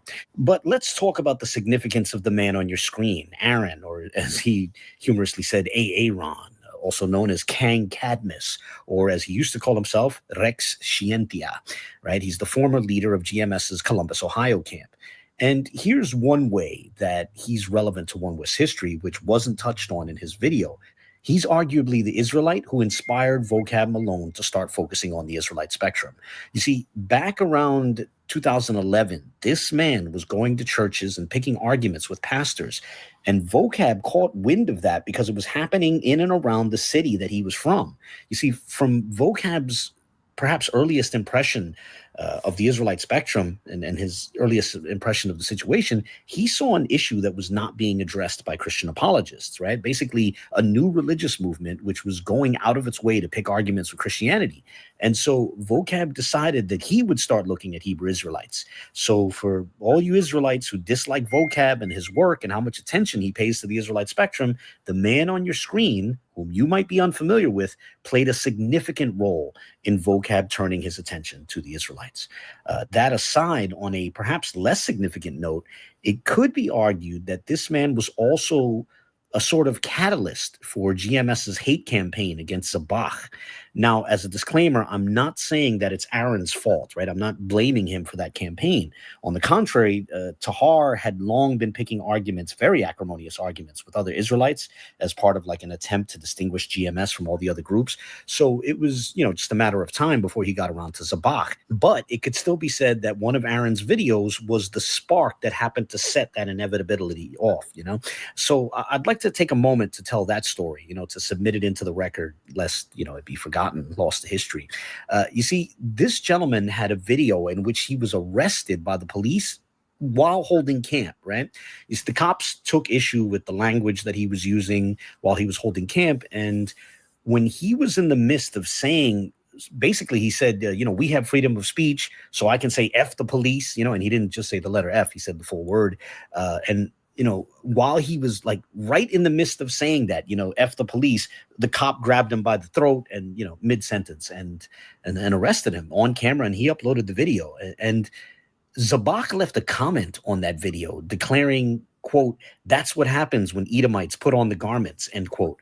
And a number of GMS accounts were clearly infuriated by that and, you know, started responding furiously and calling Zabach a Hamite and cursing at him and all sorts of things like that. And honestly, some of those accounts may have been run by the GMS leadership.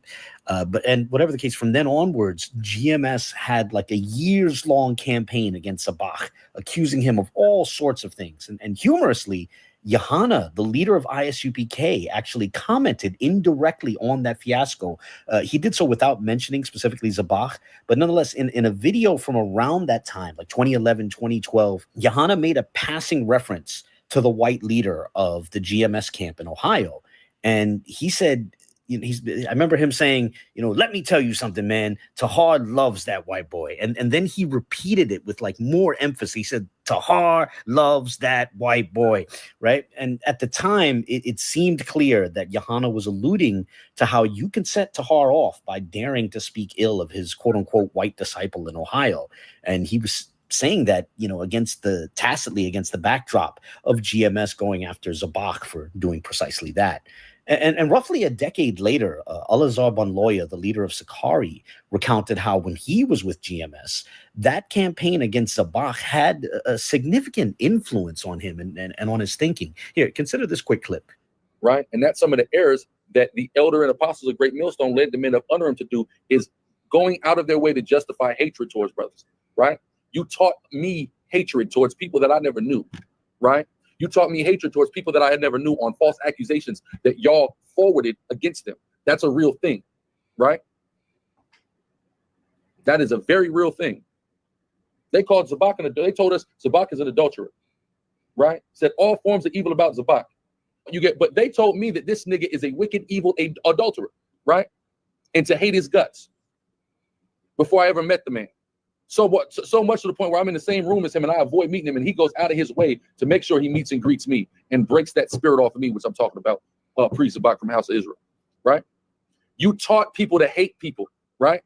All right, so I wanted to show that just to say that while, yes, GMS was going after practically every Israelite group, so they were bound to go after Zabak one way or another, and yes, they had a number of different accusations against Zabak, but, it still seems that it could be argued that the spark that set off the powder keg was Zabak daring to call the leader of GMS's Columbus camp an Edomite, right? But whatever the case, I could end this video here, as that basically sums up at least most of the thoughts that I have on his relevance to One West history. Now, perhaps there's more that could be said, like, he was arguably an early test case in GMS's idea of there being quote unquote white Israelites and, the whole confusion of faces things.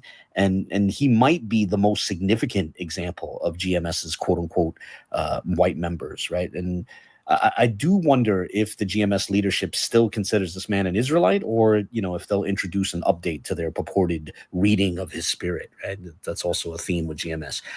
However, before I close this video, it seems to me that it's worth noting that in the same video, he made clear that he has become skeptical of all religion. And I'd like to play a quick clip touching on that. So here we go. And again, fair use. Like I said, bro, like the Israelites, I think overall, they're a positive force in the universe. Most with any religious people, even most religions are wacky. Like, I don't trust no religious people no more, bro. I've lost all trust because it always ends up getting wacky. All right, so never join a church, never join any religious organization ever in your life. Don't do it. Okay, just walk your own path, brothers. Trust me, shit gets weird. I could do without the weirdo and wacky shit in my life. I really could. But I really do. I love the Lord. I'm trying to get in tune with the spirit, like Obi-Wan Kenobi. You know what I'm saying? Like, you know what I'm saying? All right. So I wanted to show that to say that there are other former One Westers who moved away from religion in general. Now, some former One Westers go Christian. I can think of a couple who went Muslim. But there are also those who come out of the One West spectrum deeply skeptical of religion in general. And that's for different reasons. Some become skeptical of religion because the way their particular group might have treated religion as a hustle made it feel as though perhaps all of religion is just one big hustle. Others feel that the ugliness that they saw in their former group is a nearly inevitable byproduct of religion in general. And, Aaron sort of alluded to that. He felt that the ugliness that was in, GMS rhetoric was just a natural outgrowth of the Old Testament. I think he would probably enjoy like the writings of Gore Vidal. Gore Vidal had an article titled Monotheism and its Discontents or something like that. I felt there was a similar theme there. But that said, when I was listening to this, I had the thought that I'd honestly be interested in seeing a dialogue between Aaron and other former One Westers who have become deeply skeptical of religion. Like, for example, a dialogue between Aaron and San Miguel. Maybe San Miguel could interview him. That might be interesting. I don't know. Or maybe even a discussion with the guys from Rebel Alliance Media, KOC and the Marksmen. I don't know exactly what they're up to these days, but that would be an interesting roundtable, at least in my thoughts, right? You know, to get this sort of new perspective. I don't know. But with that, I'll close this video here, and I want to close it with a clip of Aaron touching on how, despite the confidence he feigned while leading a GMS camp, he actually harbored doubts for years. So here, enjoy the clip, fair use, and please feel free to share your thoughts. And as always, God bless. Man, I got a lot more to say, but this is just like a little fun video. Like I said, I'm a former white, black, Hebrew, Israelite cult leader. Yeah. Like what I did was such a great accomplishment, and I'm really proud of it. I'm so proud of my achievements in my past. I actually miss teaching with them. I really do, but I just, honesty comes first, and I'm honest with myself and honest with the data and everything going on. So honesty comes first, and truth comes before my feelings and friends and everything. I mean, I could have kept lying for a little while longer. Yeah, I mean, I was kind of like, I was teaching for many years with doubts in my head, but I didn't want to abandon everybody because they're my friends. All right, so I've been a secret Gnostic for not a Gnostic, but whatever, for years and years.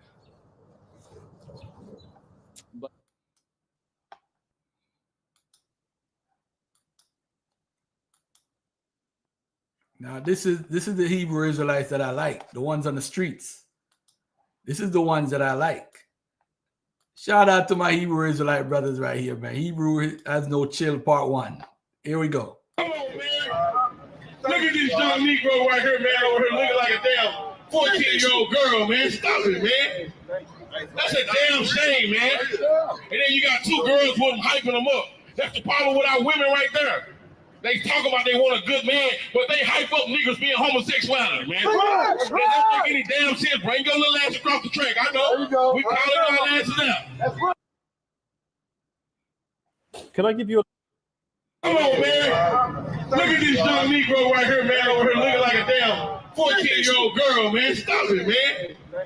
That's a damn shame, man. And then you got 2 girls with them hyping them up. That's the problem with our women right there.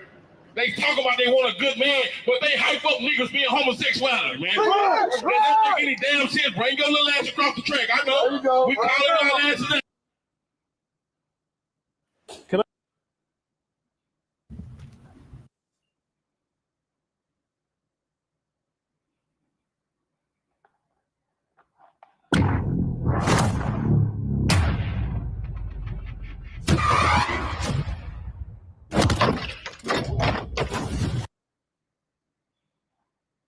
What does the Bible tell you that you need to do? It says people say it's an abomination, but he also says come as you are. No, you won't find that in the Bible. Boy, tell me where I can find that. I preach every day that the Bible is a man-made organism, right? But where does it tell you that you can come where you are? It doesn't. It doesn't. But y'all contradicting y'all. We're not contradicting ourselves. The Bible says that we have to be men. How you going? Do you have children? How you going to have children? The Bible says that your seed is the only way that a woman can have children. Do you masturbate? Huh? Do you masturbate? Bro, no, we can't masturbate no more, man. That's lasciviousness. That's lasciviousness, brother. But the point is, I mean, that's a sexual strong desire that we got to get up off of it.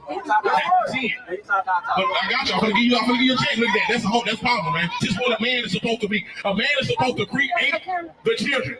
The only way that the woman can get pregnant is if a man seed impregnates a woman. That's right. That's why we are failing as a nation, because now women can't find good men. But then they complain about it, but they hype up men that want to be women.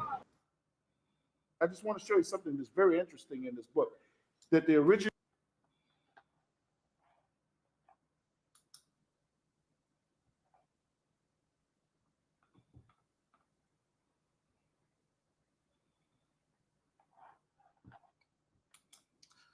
All right. Whew. Oh man, what a day. What a day. What a day. What a day. What a day. What a day. Anybody want to jump on the panel? This is the time that you could jump on the panel and discuss any topic that you want to talk about. Is there a topic in the audience you'd like to talk about? I don't want to have the show going on for hours and hours and hours without just Garfield just putting out information. What is it that you guys want to talk about?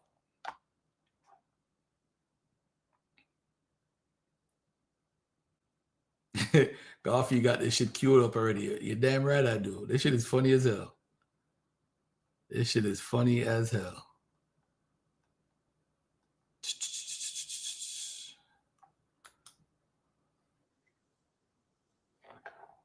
They had some DNA results come out recently. Where my boy Ngozi at? I ain't talked to Ngozi in months, man. Damn, Ngozi, what I did to you, bro? I ain't your enemy, man. Come on down, man.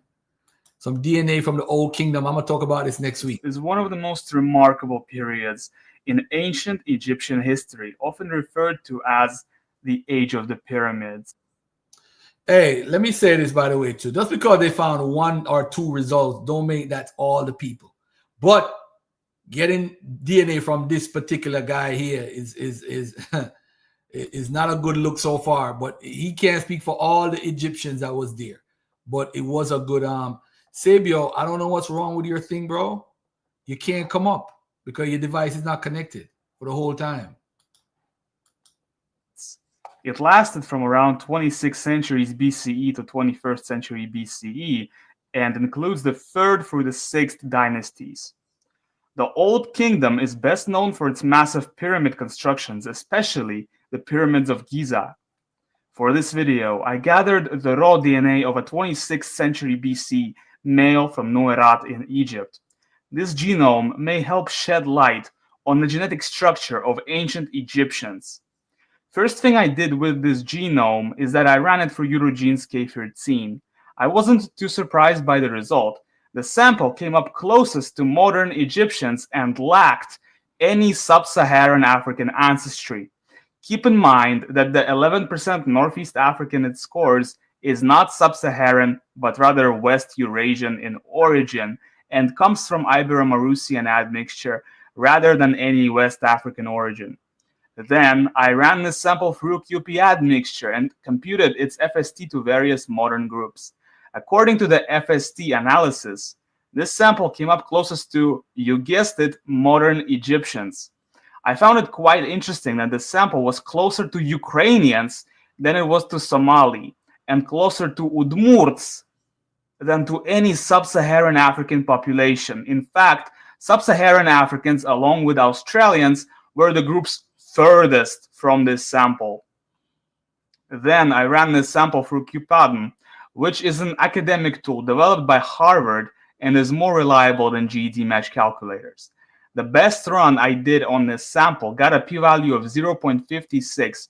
Keep in mind that a p-value above 0.05 is considered passing and valid.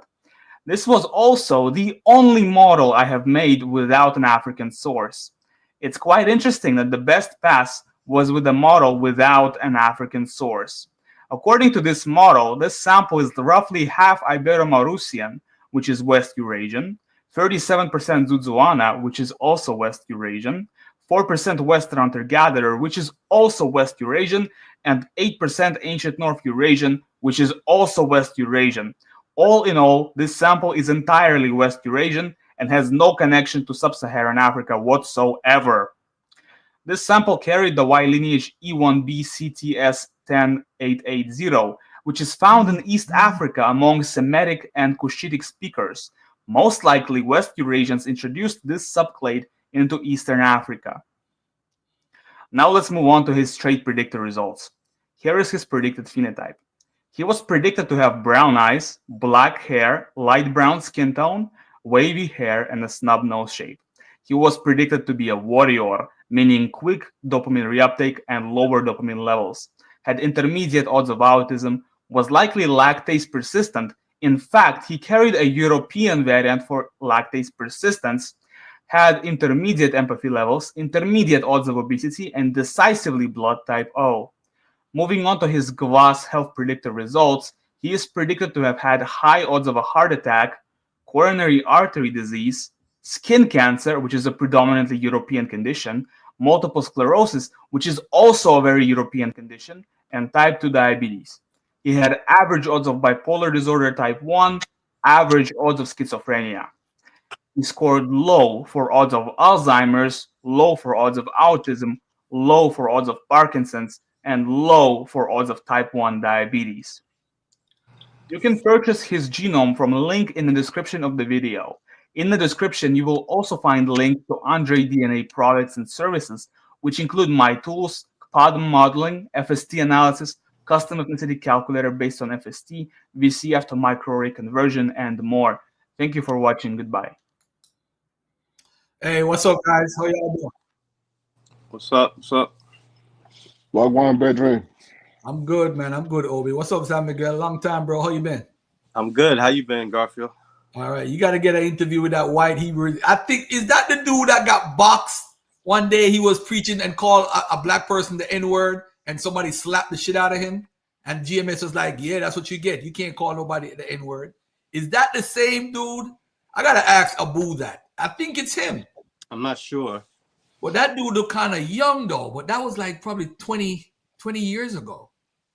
You talking about the GMS camp Yeah, leader? GMS. Yeah, there was a dude on the side that was calling black people the N-word, and somebody boxed him. This dude came up and slapped him for doing that. Wow. I think I heard about that. Yeah, that sounds familiar. I don't know if it's the same guy. That's what I'm trying to figure out, because I remember that dude. He was white, and it was like, yo, GMS guy. As a matter of fact, let me Google it right now. GMS white guy. GMS and white member. But what's up, though? What's on your minds? Not much. What's No, up? just watching the show. Just I was thinking about you caught that debate. You guys caught that debate with Cap and what's his name? the pastor. Yes.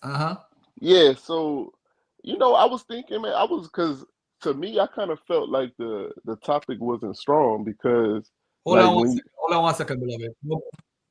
Actually, there's a video that Vocab have. Hold on, Kwame. Yeah, Vocab knows him because Vocab is from Ohio, so he met him years ago. Hold on, let me look at this one right here. Real quick, that GMS Hebrew Israelites sometimes have members who look different than you might expect. This place, Babylon the Great, which is America, is going to be destroyed and wiped off the face of the earth. But then Yahweh Shai, he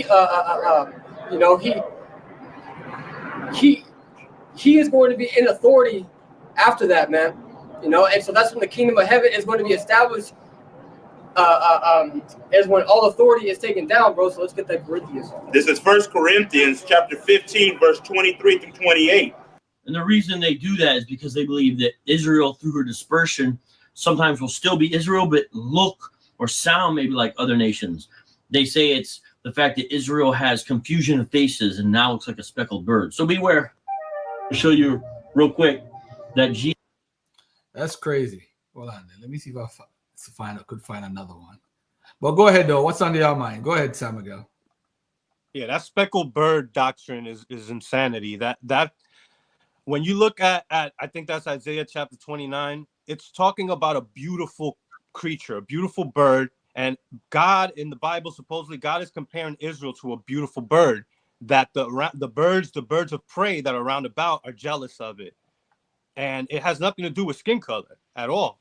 But they use that scripture to talk about speckled, meaning different shades of brown. But I've seen blue speckled birds and all of that. They make it seem like speckled birds can only be brown and in different shades of brown. That's a scripture that's constantly used to allow even white people in there, because they're already letting white Hispanics in, so they're just going a little bit further and letting just straight up Edomites in, because it doesn't even really matter how you look to them. They're going to go by that father seed doctrine, which makes no sense. All right. Kwame, what's on your mind, bro? Yeah, man. Once you brought up Egypt, I had to come defend my Africans. I wanted to know, right? Where is the farming like that's coming from Anatolia that entered into Egypt? Because if they're claiming that the Eurasians and they coming from Anatolia, did they ever bring in like farming from Anatolia, pottery,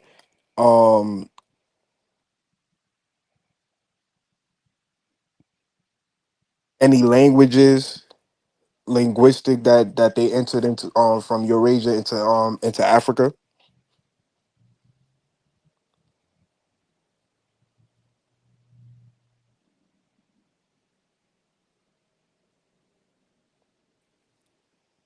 Can you hear me?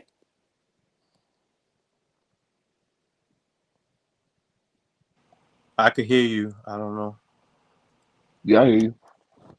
Yeah, golf. Yeah, So I have evidence of that. Hold on, I'm gonna bring it up for you real quick. Hold on. okay. Let me bring it up right here. Egypt, my Egypt files. Damn, I can't even spell Egypt right. Damn, that's a damn shame. All right, let me give you the Egypt. Because what I know that it lacks the farming that's coming from the Levant and Anatolia, and the pottery is different. The writing system is different, and the language is different. So you're saying that the Neolithic farmers from the Near East, what did they bring? They brought food crops, sheep, goats, and cattle to the Nile Valley, right? The source is Miller Weatherstrom, The Beginnings of Agriculture, the Ancient Near East and North Africa. The Cambridge World History of Food, pages 1123 to 1139. On page 1125, it says, late in the 6th millennium BC, the Near Eastern complex of crops and livestock also spread to the Nile Valley. On page 1130, before 4400 BC, the Merimde had become a substantial village with abundant settlement, debris, and capacious storage facilities, while similar sites began to appear elsewhere, first in the north and later in the south. By 4000 to 3800 BC, full-time farmers lived in permanent villages in the south as well as the north. The Near Eastern crop complex was the source of Egypt's first domesticates, and it formed the course of the agricultural economy through later periods. The emmer wheat, the 6-row barley, lentils, peas, and flax, along with sheep, goats, cattle, and pigs, all of these, except perhaps cattle, probably came to Egypt from the Levant by way of the Sinai. As noted, cattle could have been independently domesticated in North Africa. The Near Eastern crops, all adapted to the Mediterranean climate, were planted in the fall after the annual flood had receded.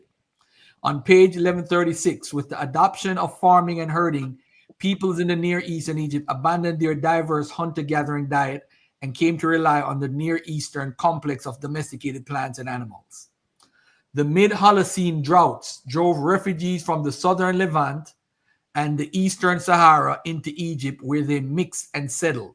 The source for that is the Pre-Dynastic of Egypt by Fekri A. Hassan, Journal of World History, Volume 2, June 1988, pages 135 to 185.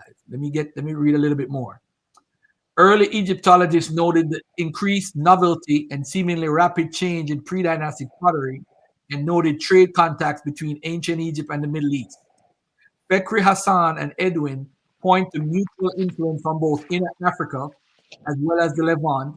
Similar cultural features have been observed between the early Saharan populations and dynastic Egypt, such as pottery, iconography, and mummification. The source for that is Egypt and the Levant interrelations from the 4th to the 3rd millennium BC, page 514. And lastly, hold on a second. Let me see what we got here. Isn't that a little ambiguous? What you just the source you just read?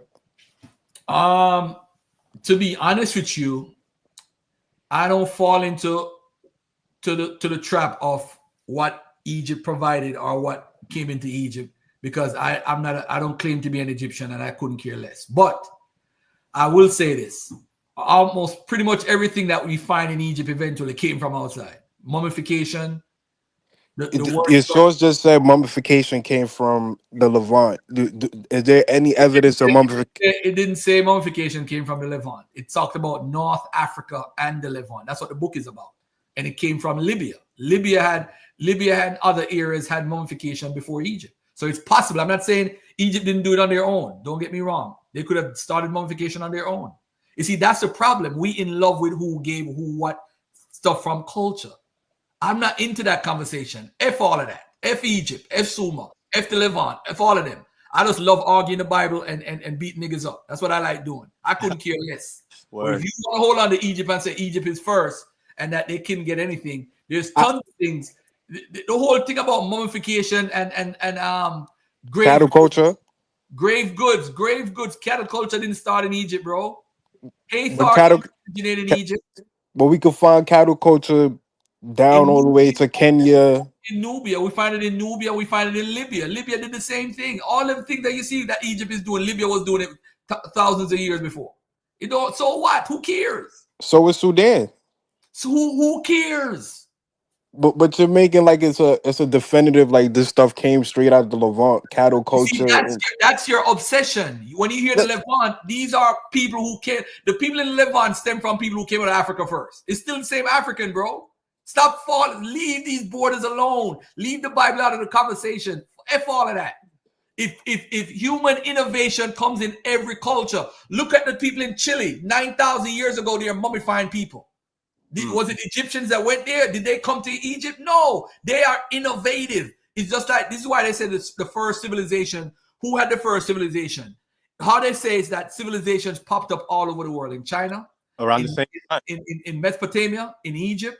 It popped up in the Americas in 2 different areas, 6 different areas, Indus Valley. These are all started independently. Stop getting caught up in who first and who bring who, whatever. Human beings moved all over the world. In my book, I said stories have no borders. So stop falling in love and fighting for foolishness, bro. Stop.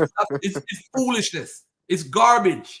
That's why listen, bro. Beating up on the Bible is a hobby, bro. This is why I let my day go by. When I'm working, I study shit to get my day go by fast. I couldn't care less about the Bible. If you want to believe it, believe it.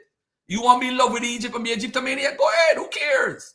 But we can't. These arguments make no sense because the first human beings, the oldest human beings that we have is in Morocco. Homo sapien is in Morocco. So does that mean that we all are Moors? Like with Lord Abbasoy? Lord Abbasoy, they're like, oh, what happened in Morocco? And I'm trying to play it down, but he got to play it up because, he believes we Moors. So he's attached to that bullshit. So, you know what I'm saying? So, bro, leave that shit alone, man. Leave that shit alone. That shit don't make no sense. That shit is whack, bro. Whack. This grave goods that the Egyptians put on and put in the pyramids when they mummify the people and have them. Where did they get that from? That's been in the Levant for over 12,000 years. 12,000 years. Did they get it from them? I don't know. People from the Levant had grave goods. Yes, over 12,000 years from the Neolithic period before that. So, I mean, who cares though? But who are those people in the Levant? Oh, you know what you do? You separate it because of the Bible. You start thinking Israel, Hebrews. Levant is black people, bro. Black people was living there the whole time, in and out of Africa. It's just a wave to go to Europe, full of black people. Stop marginalizing and say, oh, it's the Levant. Oh, you can't say the Levant came into Egypt. You sound like Black Lion Supreme, yo. That was his problem too. They don't want to say nothing come from anywhere else outside of Africa. We got to stop this because the people that came out of Africa were Africans until they mutated outside of Africa, bro. I'm not saying that. I'm just saying the people that support that the Levant came into Africa. They like to support that everything came from the Levant and came into Egypt. That's mainly like nothing came from Africa. Everything came from the Levant and Anatolian farmers. If stuff come from the Levant, so what? Yeah, stuff did come from the Levant. So what though? If everything came from the Levant or outside of Africa, so what? So what? What are you fighting for? You're fighting for a continent that wasn't even called Africa until certain recently in the last 600 years. What are you we're talking colloquially though, Garfield. We're not what talking. Are you fighting we're for? not talking definite. Bro, let me ask you this: Egypt is in Africa today, right? Egypt wasn't considered Africa back then. It wasn't. It's an African civilization. It's an African civilization today because the white man decided to call Egypt a part of Africa. We didn't do that. You think Egypt is saying, "Oh, we're part of this whole continent"? Egypt never operated like that, bro. Let's be honest. Neither did Greece or neither did the Western civilization either. So exactly. So we're fighting for something that the people back then. This is why we're fighting about who's black and who's white. Who cares? They're the ones that conquered and they're winning for the last 3,000 years, bro. They've been winning. The outsiders have been winning. The minute Africa got taken over by colonizers in the 15th, 16th, 17th, 18th century, Africa was done with from they took it over, bro. There was no chance of an Africa once the colonizers came in and started taking the resources and started to benefit more from the country than the people who actually come from the culture. That's like Jamaican bauxite. My mom, right? Let me give you a quick example, Kwame. I don't know if you know Broadleaf in Jamaica. Do you know where Broadleaf in Jamaica is? In Manchester. My mother is buried beside, my mother died here in America. We had 3 funerals for her. One in New York, one in Kingston, and one in Broadleaf, where she come from. I'm only away at Dovecot. When we buried, right? When we buried, all right, no problem. Everybody know Dovecot. That's where my dad is buried. Watch this now. Where my mom is buried is on the clay sand, which is bauxite. Where bauxite, they get bauxite from. Yeah. And they offered us millions of dollars to dig up my mom, her dad, her mother, and her mother's mother, and all of them to get the bauxite.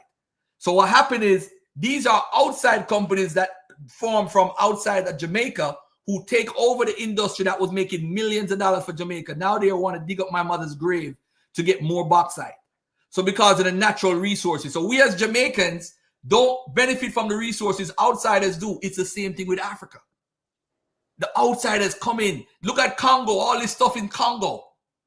Bruh, they come in and get the gold mines. This is Africa don't belong to Africans no more. Ever since it named Africa, they just come and take all the resources. So you fighting over Egypt, bro, here in America, that shit don't do nothing for you, bro. You know that too.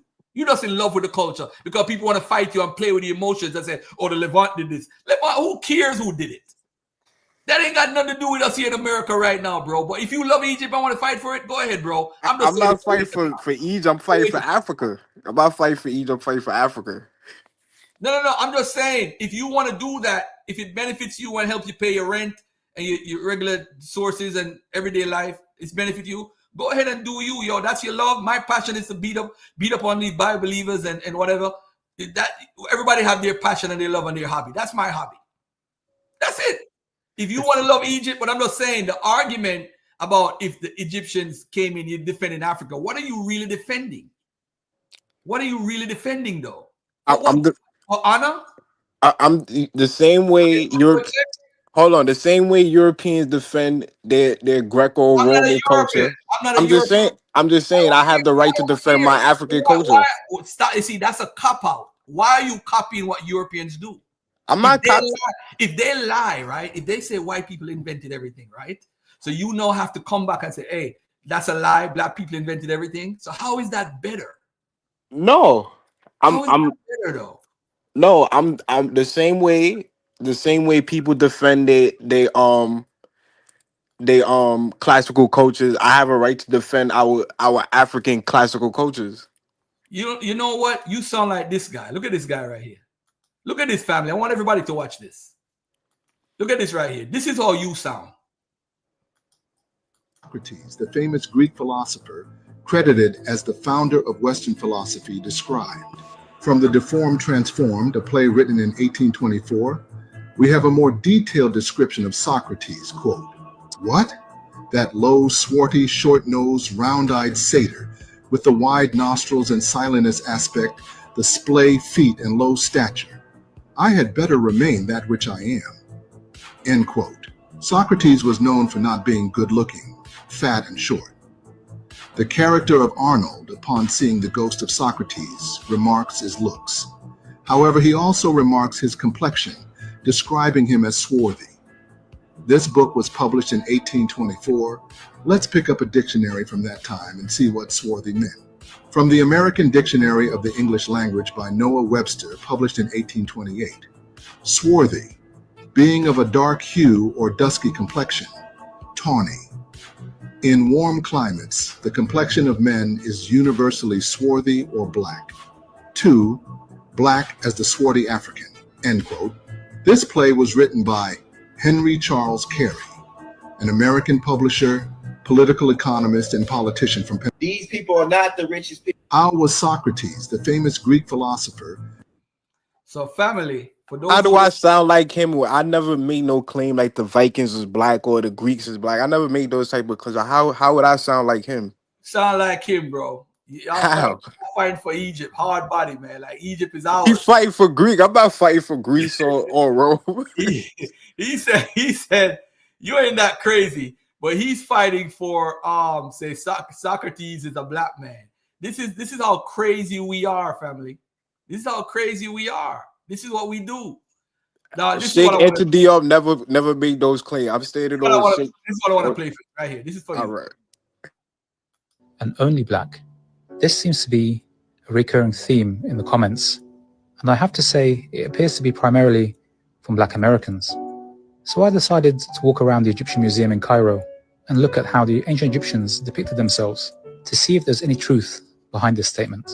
And I can say with great confidence that I believe the ancient Egyptians to be of many shades, and this is even apparent in modern Egypt today. The more north you go, the lighter the skin becomes, and the more south you go, the darker the people become. As you can see in the video, the ancient Egyptians depicted themselves in many shades, and the idea that modern Egyptians aren't the descendants of the ancient Egyptians is completely false. Between 92 to 94% of modern Egyptians descend directly from the ancient Egyptians, and this has been proven through DNA testing. There are only around 2 to 4% of modern-day Egyptians who share genes with perhaps colonizing forces that later came, such as the Arabs or the Greeks.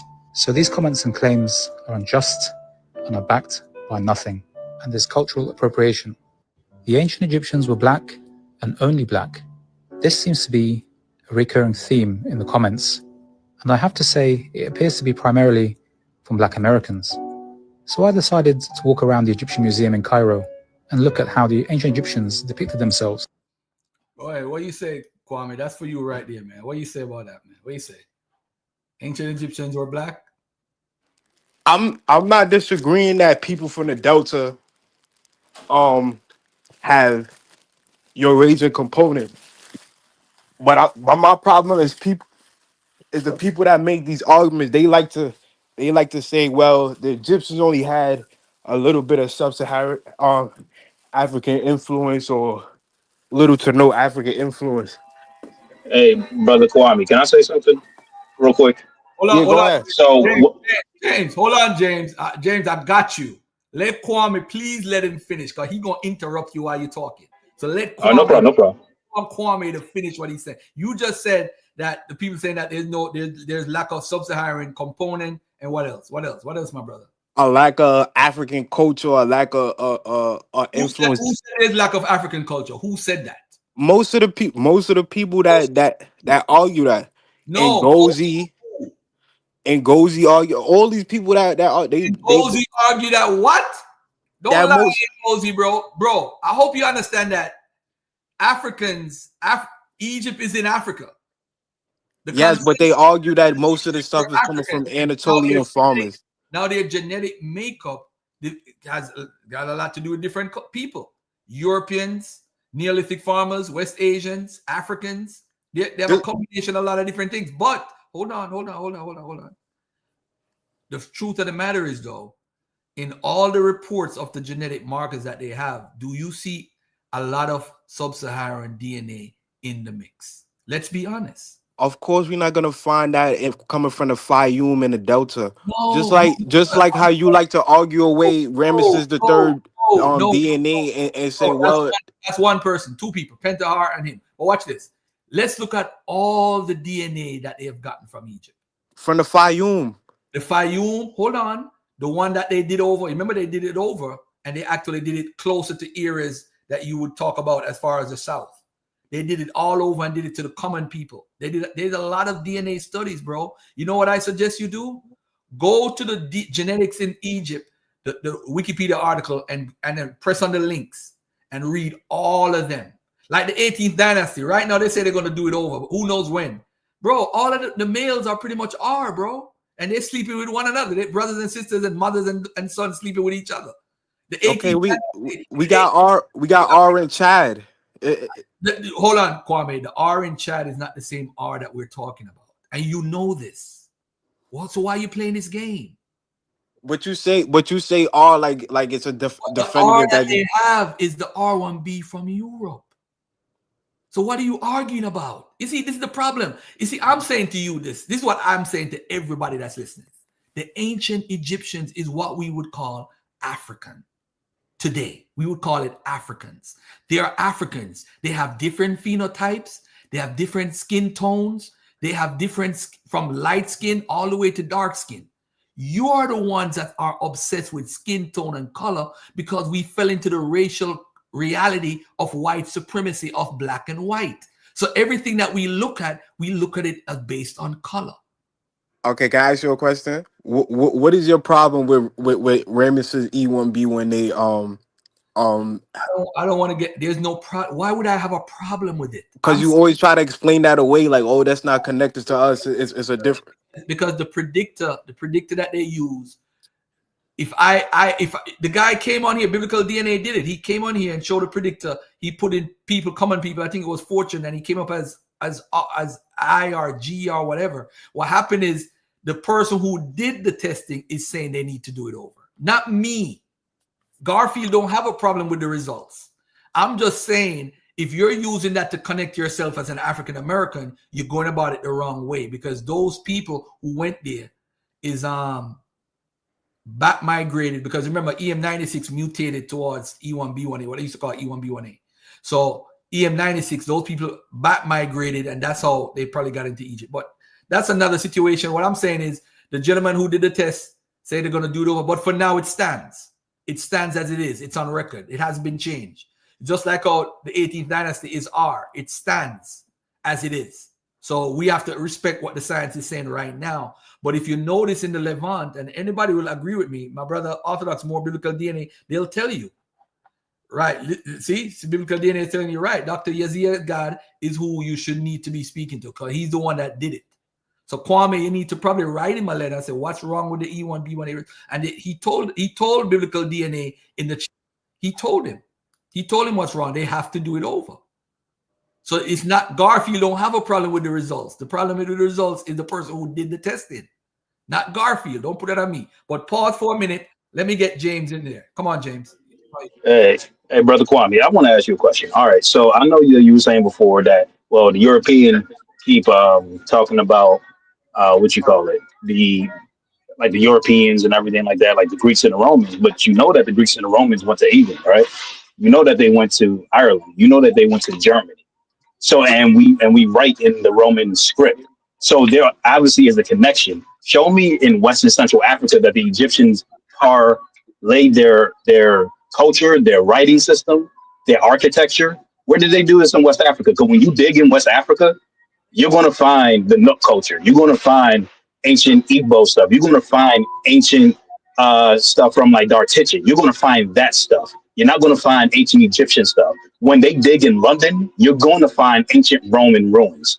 You're going to see all this stuff that the Romans and the Greeks left there, with all these Germanic and Celtic people running around. You're going to find Greek and Roman stuff.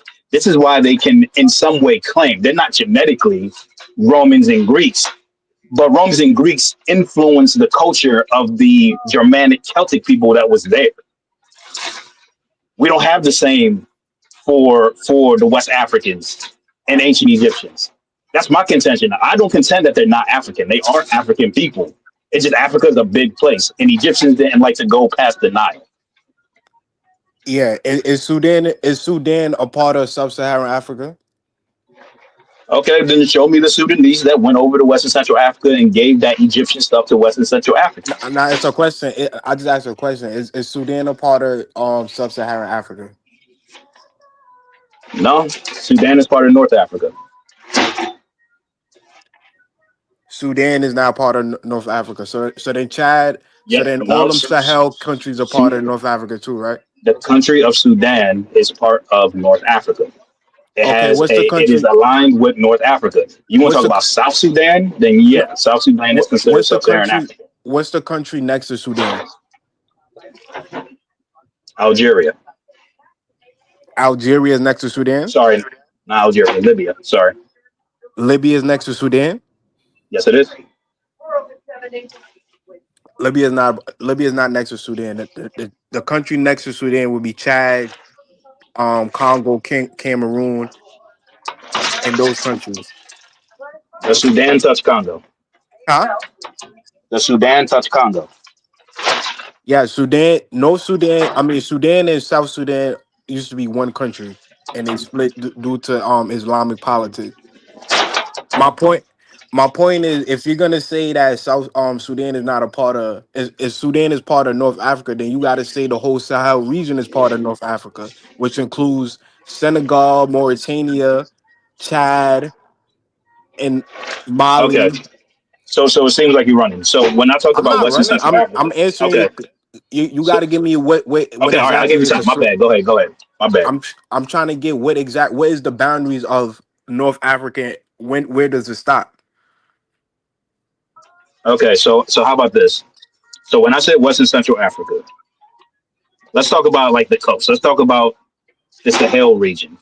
Did we find any ancient Egyptian artifacts and any ancient Egyptian practices or concepts? Actually, no, I don't even want to say concepts. Any Right. cultural artifacts from We ancient Egypt in those areas? we do find inscription from Mentu Hotep in Lake Chad. Okay, From so we who? find it in Lake Chad. Yeah, We. So we find it in Lake Chad. So do we? yeah, Okay. So we find that's that amongst the documented. Yoruba people in Chad, right? Huh? We find that amongst Yoruba people. We find that amongst Igbo people. Because I'm trying to have the connection. Because the connection is that we are related to people who are like Yoruba, who are like Igbo, who are like Akan, people who are like Bakando, people who are of the coast on the western part and central parts of Africa. Yeah, That they have cultural slaves artifacts from that. slaves was taken as far as Kenya and Uganda. Who And is they ended up in the transatlantic slave trade. Not the Arab slave trade, the transatlantic. Yeah, the transatlantic slave trade. so how the We just need proof, bro. That's that's all. We just need proof. documented. You laughing, but it's documented. Slaves have been taken as far as Kenya and Uganda. why do they have to be from Egypt though? I never said they was from Egypt. But you just said that they were from the slave trade. That's what you're saying, telling us. This is what you're saying. You're repeating the nonsense that Professor James Smalls has said.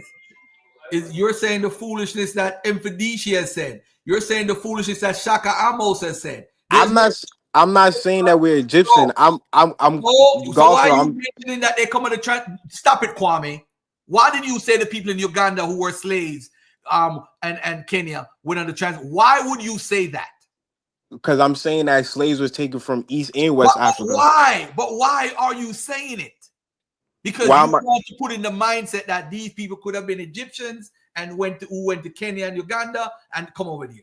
You're speculating. No, you're speculating. That's what you are. No, there's no James. What reason would he have to mention that? Did I ever say that? Them words No, never the came out reason my he would have mouth. to You're mention that because speculating. they're close enough to Egypt in East Africa that there could be a possibility that there's a connection. Even though you got to prove some Ugandan people came over here on the transatlantic slave trade. I'm not saying it didn't happen. You just have to prove it. It's tons of people that You know what though? No, I hate to use this, Mika. This is that Abrahamic faith talk. Anything is nope. I'm not me. Not no anything is possible. That's that Bible talk. So anytime y'all hear me, y'all need to check me. That's that Bible talk. And nope, not anything is possible. Nope. Certain things you just gotta be like, you know what? Nah, I don't see that. You see, you're making the same arguments that you condemn the Israelites for. This is the same. So point it out. Point it out, Gonzo. Point it out. Kwame, relax. You ain't gotta talk over me. I let everybody talk on this show. You're making the same argument as Lord Abba and the Moors, and my big bro Tahar Kabe is making with the Moors and the Moabites. You're making the same argument that the Israelites are making, and you're making the same as some Arabs are making. Although we could definitely show that people who came off the slave ship were Muslims. We could show that they were converted Muslims or Muslims came over here in the slave ships or whatever. But with you're doing the same thing, talking about coming from the ancient Near East. You although you have the West African in your name, the Kwame, you want to be Ma'at Ra. That's what you want to be, and Mentuhotep. This is what you want to be. You don't want to be Enyame and Kwame. You want to be Ma'at Ra, Mentuhotep. That's what you want to be. There's nothing wrong with saying, nah, Gary Moore said he's fighting for Africa. Nah, it's not about Africa. It's not about Africa right now. It's about we wanted to be Asiatics. That's what it is. We want to be from the ancient Near East. That's all it is. It's nothing else. So you are no different. Now I got to put you in that category, Kwame. You are no different than the Israelite. You're no different than the Moorish Science Temple people. You're the same. So when you say Egypt is a part of the Near East, what exactly you mean when you say that? When I said what we consider the ancient Near East from a geographic location, Egypt is included. I'm not. How is Egypt? Hold on a second. Is Egypt a part of ancient Near East history? No. All right. Listen, I'm done arguing. I'm good. I'm good. Yes, it is. Kwame, that was a lie that you shouldn't even told, bro. That's the problem. We're fighting over stupid names. Ancient Near East is just a name that we use for documentation and to see where we're at as far as people. Assyria is a part of the ancient Near East. Babylon is. Hittites are. Egyptians are. The Nubians are. They're all a part of that history, whether we want to accept it or not. You see, that's a problem. You want to say, oh, I hate the word ancient Near East. They don't want to let us be African. The word African wasn't used back then. They didn't use it.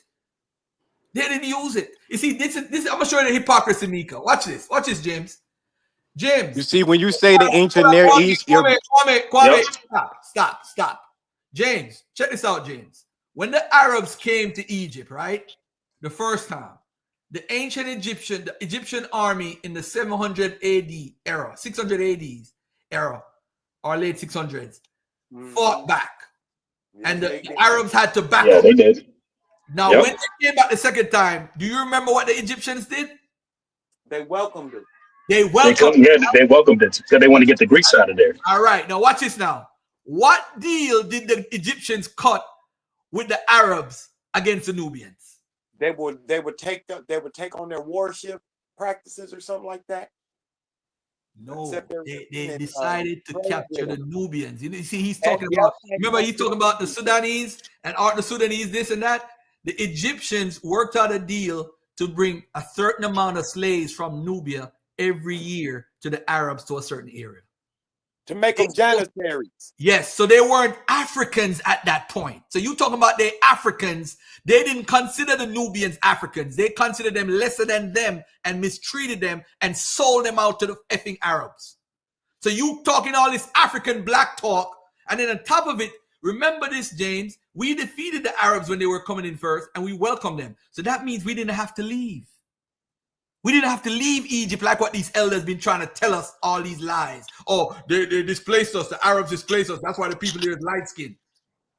This is craziness. Craziness in the name of blackness. It's crazy. They can't prove that the Egyptians were turned over in population. None of them. Smash Rockwell, Asar Imhotep. I don't know if Asar teach that. Sanjeti. None of them can prove that the Egyptians were removed from the area. They can't prove none of that. We got documentations of the Persians coming in and burning down whole cities. Hold on a second. Hold on. Who is denying that? But let me ask you a question. Who documented? Who documented that the Persians did this while the Persians were ruling? Who documented it? The Egyptians. They got first-hand account of them coming in. Yeah, ladies and gentlemen, just for the record, the reason why Nectebanu and them overthrew the Persians in the 404 BC time period is because they didn't care about the Egyptians as far as a threat to them. So the Greeks helped them to take over, and then around 343 they took back over. The Greeks took back over, and the Persians took over and ruled until Alexander the Great took over 332. Now watch this. Where did the Egyptians go during the Persian time period? Obviously, they went closer to Elephantine in those areas. How do you know that? Because they have documented of the Persians coming in, burning whole cities.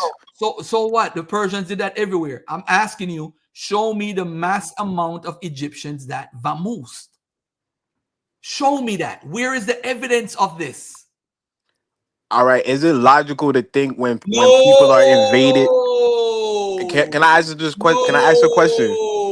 Not dealing with logic. I asked you for the sources that the Egyptians vamoosed, because the Egyptians pretty much control the same area. All they changed was documenting who was the pharaoh. The pharaoh was the Persian leader. Did the Egyptians documented the Persians coming in and burning whole cities? They burned and the city. slaughtering whole populations. You know what? They had a major war, and in the desert, a matter of fact, over 10, 15 years ago, they found evidence of the war. They didn't have any evidence of it. They didn't even believe it happened at one point. So in the desert, they found tons of evidence of the Persians and the Egyptians fighting, and many people died. That's fine. You have a war and people die. What I'm saying, And that causes migration, right? No, it did not, because they were defending themselves. They died off. So show me evidence of the people leaving. Okay, I can show you evidence of the Egyptians. Where's the evidence? Show it to me. Okay, I'll bring up the documentation in a second. But are you saying that when people are conquered, it don't lead to migration? I don't want opinions. I want proof of this mass migration of Egyptians. If you don't have it, I don't want to hear logically nothing. I want evidence. I'm sick of you niggas with this Egyptian bullshit. Sick of it. You need to provide a source. If you ain't got no source, shut the F up. All right, give me a second. Continue talking though. Find your source. Find your source. Go Google right now. Go ahead, James. Whoever else wants to speak. Hey, anybody else want to talk? Let me mute up. I mean, just real quick. I just wanted to say that even when you find West Africans saying that they descend from ancient Egyptians, now mind you, that usually this comes from is that they're trying to big up themselves in front of the other tribes that they have beef with, in front of the documenters, like the Europeans who are interviewing them about their origins. So they're saying basically, hey, we're better than the rest of these Negroes around us because we are actually ancient Egyptians. We're somebody that you actually respect. So they're trying to differentiate themselves from the people around them so that they can have better relations with outsiders. Have you read Eva Merowith's book, The Divine Kingship of Ancient Ghana and Egyptian? But why specifically Ghana? No, I haven't. I'm just going to answer that question simply. No, I haven't. Oh, okay then. So what is that book? What does that book say in relation to that? She's documenting how the divine kingship is practically the same from Egypt all the way to Ghana. The practices, the customs, and everything. Why specific? When you say Ghana, what are you talking about? You talking about the Ouagadougou Empire? The Akan. I'm talking about the Akan and the Ashanti. What is different Akan people? So did she talking about the Ashanti? She talking about the Fanti? She talking about what is she talking about? She's talking about she's talking about the Ashanti people of present day Kumasi. Okay, so she's not talking about the Fanti, or she's not talking about the Ga, or she's not talking about the Denkara. Well, they're all subgroups of the Akan people. The Fan, the Ben, all those people are subgroups of the Akan people. Okay, all right, but why just the Ashanti? Is this all in all of them? Do all of them do this with their own kings? Because the Ashanti is the largest Akan group, and the seat of power of the Akan people is in Kumasi. So she documents. I gotta see if that's true. I gotta see if they have. Well, I don't know. It's a book that was written in the 1950s. Eva Merowith. She went to Kumasi and stayed there for over 50 years, and she documents the similarities and the continuation of the divine kingship, and the customs that's practically the same from Egypt all the way down to Kumasi. Hey, Kwame. Okay. Kwame, can I ask you a question? Is there What's up, Samuel? Is there an updated version of that book out? No. So you don't think things has changed since the 1950s? I mean, we don't have no scholars that sat with the Akan people for 50 years like how she did. So I'm not aware of anybody that's doing that type of research. And if people are that, if people are, hold on. oh, go ahead. So at this point, why are we referring a 1950s book and those customs, those people haven't been studied since then to that to the depths that she claimed or that she's done? Like, you don't think you referencing her is kind of odd, and you don't have nothing supporting that? You don't think that's kind of odd? I mean, we do, but the people that I would say that you're gonna call them Afrocentrics or they're biased. So that's why I use Eva Merowith. So let me ask you this. what about Joseph Williams and what he thought about them? Because he's saying that they're Israelites. So should we say disregard that?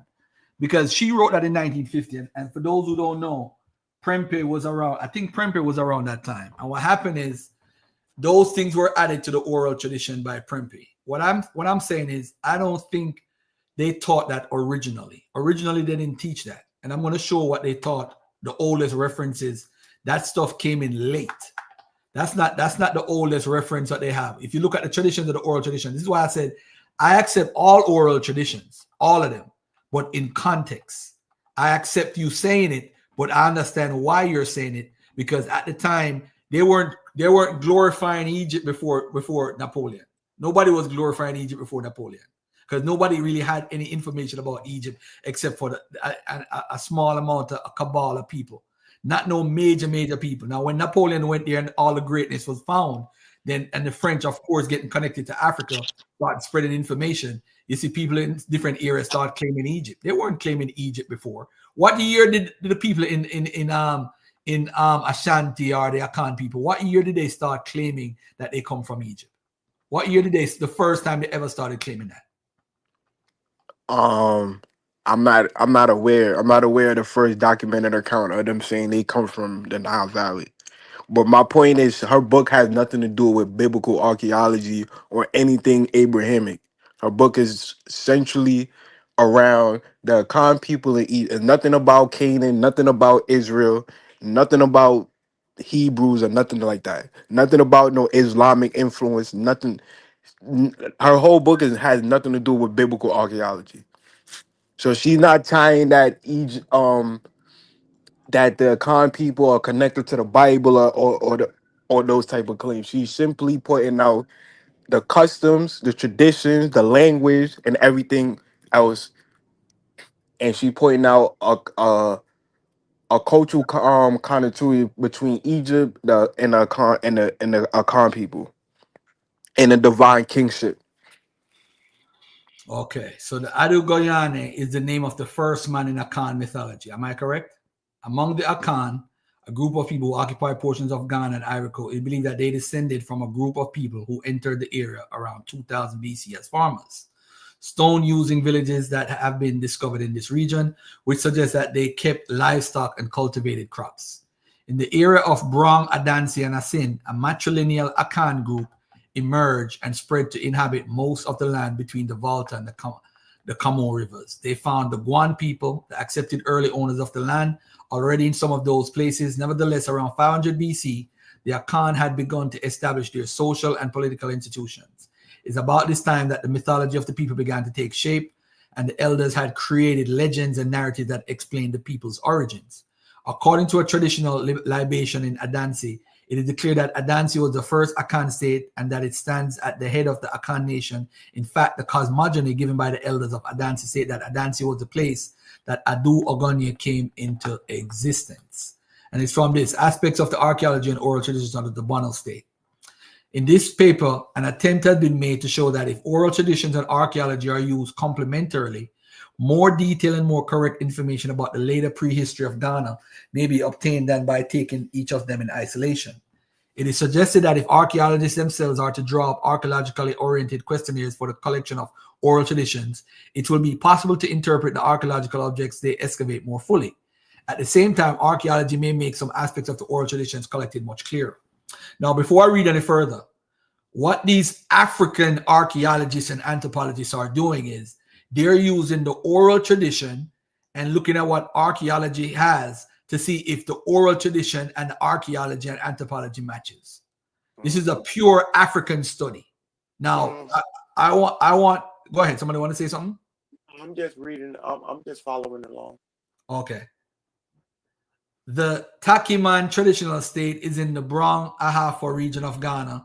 Local traditions claim that the ancestral state of Takiman, the Bono state, was one of the earliest Akan states which developed along the northern forest margin of Ghana. In size and wealth, the Bono state is claimed to have surpassed other contemporary states, and it said that the Bono culture later diffused to other Akan states further south, especially those in the forest. Such an intriguing traditional account definitely needs allied disciplines such as anthropology, linguistics, written records, and archaeology to confirm, deny, amplify, or modify it. Unfortunately, for a long time, very little work has been done in this area. Mrs. Eva Merorit spent some time in the area and gave prominence to the Bono state, but for several reasons, her work has been either sharply criticized or rejected by modern historians and anthropologists. Indeed, no serious archaeological work had been done on this state, and it was in the attempt to remedy this archaeological deficiency that the present research was initiated. The following methods were used during the research: drawing up a set of questionnaires covering aspects of origin, food, items, settlements, architecture, industries, trade, and political organization. 2. Collection of oral traditions based on the above. 3. Follow-up of the oral traditions by archaeological survey and test excavations. The archaeological research into the Bono state has just begun. The following results should therefore be taken as tentative pending more work in that area. The origins of the Bono state. The Takiman traditions accredit the Bono state with one important development. This is the assertion that the Bono were the first organized Akan group to develop in the area. All other states, according to their traditions, came later. The traditions support this claim by the assertion that among some of the Akan in Ghana, whenever a person gives birth to a child for the first time, this is referred to as the Abono. By this assertion, the word Bono means a pioneer or the first of a kind, and it's claimed that the word Bono strictly refers to the ancestors of the Takiman people, the pioneer state in the Brong Ahafo region. This is, however, controversial, for another version claims that Bono is derived from the fact that the ancestors of Takiman emerged from a hole in the Bono dialect. The word Bono or Bo means a hole. According to this version, the ancestors of Takiman people first got the name because they were initially living in holes. In either case, the traditions claim that the name Bono should, strictly speaking, refer to the Takiman people whose ancestors were the first in the area. The latter version seems to tie in with the popular tradition that the earliest ancestors of Takiman emerged on one Neki Friday from a hole. This hole, held sacred ever since, is located just about 25 meters from a large rock shelter called Amowowe, about 10 kilometers northeast of Nyakansa town in the Brong Ahafo region. This tradition of origin is still remembered in the annual Opo song of Takiman. From roughly translated, the song goes like this: we came from Amowe, creator, ancient Amowe, children of Red Mother Earth, From this hole, the tradition continues. The ancestors of Takiman next settled about half a kilometer away until later some dispersed to found other whatever. So pretty much that's a part of the tradition of the Akan based off. It's still ongoing, but hey, let's see what happens further with research. I don't know Eva Mayoritz. Again, if you look at what I read, nobody takes her work seriously, but African Americans do, because we want to be from Egypt. So as soon as we hear something, just like the Bible believer, they hear that the stones in Puerto Rico are Israelite stones, they run to gravitate to that. They don't research the work or nothing. Why do everybody in archaeology and anthropology disregard her work? I don't know, because I haven't read her work thoroughly. So as a matter of fact, I do have something on her works here, but I don't want to get into that. But the problem is, why do you accept her work when everybody in archaeology and anthropology don't? And then when you argue with an Israelite, you say, why do you Israelites disregard archaeology and anthropology? So you use that to beat up the Israelites, but you accept work that's not accepted by the consensus or the academia at large. But hey, it is what it is. Damn. Okay, so we're gonna disregard oral tradition and her 50 years of study with the Kumasi people and document.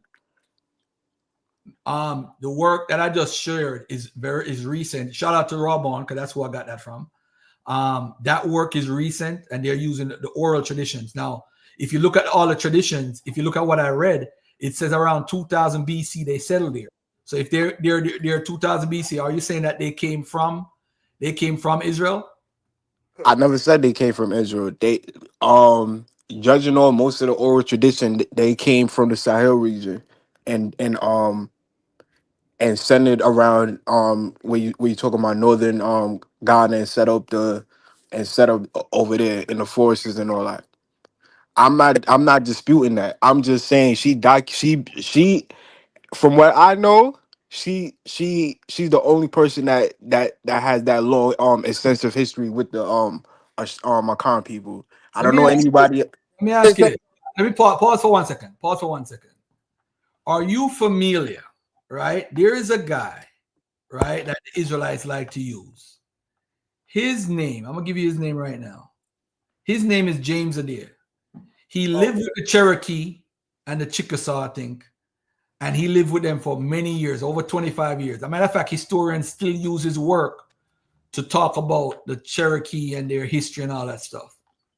But the Israelites say he is, by him living there, he gives proof that the Native Americans are Israelites. So I'm asking you, I'm giving you every time you say something, I'm going to give you the equivalent with the Israelites and the claims that they make to show you, are you being a hypocrite? Because you would agree with me when I'm beating them up about James Adair, and he lived with them for 20 years. So living with the people, she's a good resource for the culture. I don't deny that at all. I don't deny that at all. But that doesn't mean that the connection that she's making, it can be purely. Did she live in Egypt the same amount of time?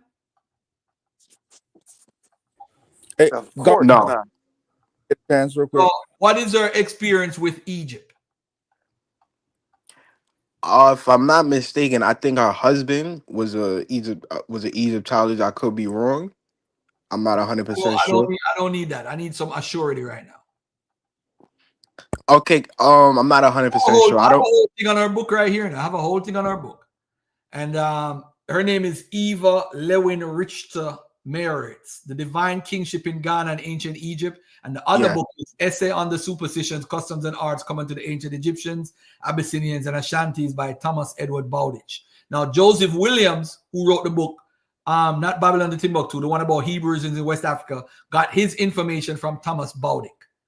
The guy, Prempeh, who is in Ghana, he got his oral traditions. He changed the oral traditions of the people based on Hebrewisms in West Africa. But before you go, bro, I got my brother from Akan, my Akan brother on here. Akan Jabbar. What's up, bro? How you been? I'm sorry, before you go, brother AD was on before you. JA. What's up, JA? What's up? Yeah, can you hear me? Go ahead, brother. If you could add some wisdom to this. Go ahead. And like I keep hearing like you're mentioning some of the things I was gonna mention. You know, the fact that the brother, if you were talking to the Israelites, he'd be on your side, right? Mm-hmm. But on this issue, he's not. Because and you mentioned hypocrisy, you know, and that's the thing. We're all hypocrites. That's the thing. You see what I'm saying? Like you see it all the time, even in American politics. A guy will say he'll grab women by the whatever, right? Just because he's a star, right? But then you'll have religious people voting for him. You see what I'm saying? Mm-hmm. Human beings can justify anything, bro. And the other thing is, I keep thinking to myself, like, is it something we can even really avoid? I think it's good to understand that we all can suffer this and we're all a part of that type of thinking. But I don't know if we can 100% avoid it, but I feel like you can identify that it is a possibility in all of us potentially, right? Then maybe you'll avoid it a little bit more, you know? And the other thing is too, like I'm not really a Bible guy. You know, I grew up in it and stuff like that, but I'm not really a Bible guy. But I started to realize that the stories, because we live our lives in stories a lot of times. You know, what we believe, therefore, is confirmation bias, which is what you're talking about here too. You want something to be a certain way, so you're trying to confirm it, right? And you'll read sources that confirm it for you, whether they're true or not, right? You kind of lock yourself in the way you want it to be, right? So with the Bible stories, it's them because in reality, the story, there's a lot of wisdom in the story. For instance, if you look at the story of Christ, right? He gives up his life, right? To save others, right? So You look at our modern time, if you look at how people treat a firefighter, a soldier, teacher, you know what I mean? Teacher, stuff like that. It's like you're giving up something, right? You're not really getting sometimes the top pay and all this type of stuff, right? But you're helping so much other people that people look to it, that profession. And you see, that's the kind of the metaphor of the story. Now, we get into arguing, whether he walked in water and all that stuff, you know what I mean? But story, and that's what it is. It's like, it might not be true, but it's like you watch a movie. It's the same similar kind of thing. You watch a movie and you see these stories, and it's kind of bringing something out in you, like a certain ideal in a sense. So it's kind of that's why I try not to get like mad at people, man, sometimes, because it's like I feel like we all kind of like fall into these or can these things, So that's kind of what I wanted to say, man. Hey, let me ask. Hey, go ahead, Akamba. Akan Jabba, what's up, bro? You're right, yeah. Peace, sir. Peace, bro. What's poppin'? Peace, man. Long time since we spoken, man. Hey, peace and love. You were supposed to come back that day, and I was supposed. As a matter of fact, let's meet up. How's your schedule next Sunday? Because I'm gonna play this video about their Khan and about their Shanti, so you could come in and just drop some information on it. But go ahead, my brother. Do you think Akan people come from Egypt, bro? Do you think so? We've definitely got migration route there, but that's not what I wanted to emphasize on. I didn't even want to emphasize even on the Israelite narrative. What I wanted to talk about is Eva Meret's her validation in it, how she's actually not taken as a joke and she's taken quite seriously. You know what I'm saying? Because I've actually got pretty much all her books. I think I'm missing only 2. I'm very confident you ain't got the sources I've got. And I'm very confident that you've only got, hold on, let me go into my shelf. You've only got the divine kingship in Ghana and ancient Egypt. Am I correct? Not only, but continue. You probably got that at the court of an African king. Am I correct as well? Yes. Either than them 2 sources, I'm very confident you ain't got no more books for it. Go ahead, man. Cool. I've got don't majority assume. of our sources. I'm gonna read from the Akan of Ghana. Yeah. What year was that written? This was written in. Hold on. This was written in 1958. Yeah. I've got the Sacred State of the Akan. Another source I've got for her. She interviewed at least. Hold on. She interviewed at least. We're gonna count. 1, 2, 3, 4, 5, 6, 7, 8, 9, 10, 11, 12, 13, 14, 15, 16, 17, 18, 19, 20, 21, 22, 23, 24, 25, 26, 27, 28, 29, 30, 31, 32, 33, 34, 35, 36, 37, 38, 39, 40, 41, 42, 43, 44, 45, 46, 47, 48. So she's interviewed 48 people regarding Akan history, yeah? In the Akan of Ghana, the King's List that every Akan knows, that we can trace our names and ancestry and we get stories from, she's recorded it. So if you're gonna say nobody takes her work seriously, our very King's List, she records it as well. And the people she mentions can be verified. So I'm kind of confused what you mean by she's not taken serious unless you've got a certain amount of information and really limited of sources. You know what I'm saying? Okay, I'm not the one saying it. It's the report, the archaeological report based on the aspects of the archaeology and oral traditions of the Bono State by Effa Gamfi. Yeah, I'm familiar with him. All right, so Effa Gamfi is the one that's saying that, not Garfield. Let's just be all right.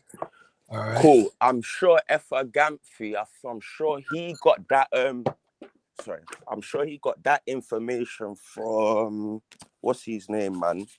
R.S. Rattery. Am I correct? I don't know. That with that story of the holes and I'm that because that's authentic as well.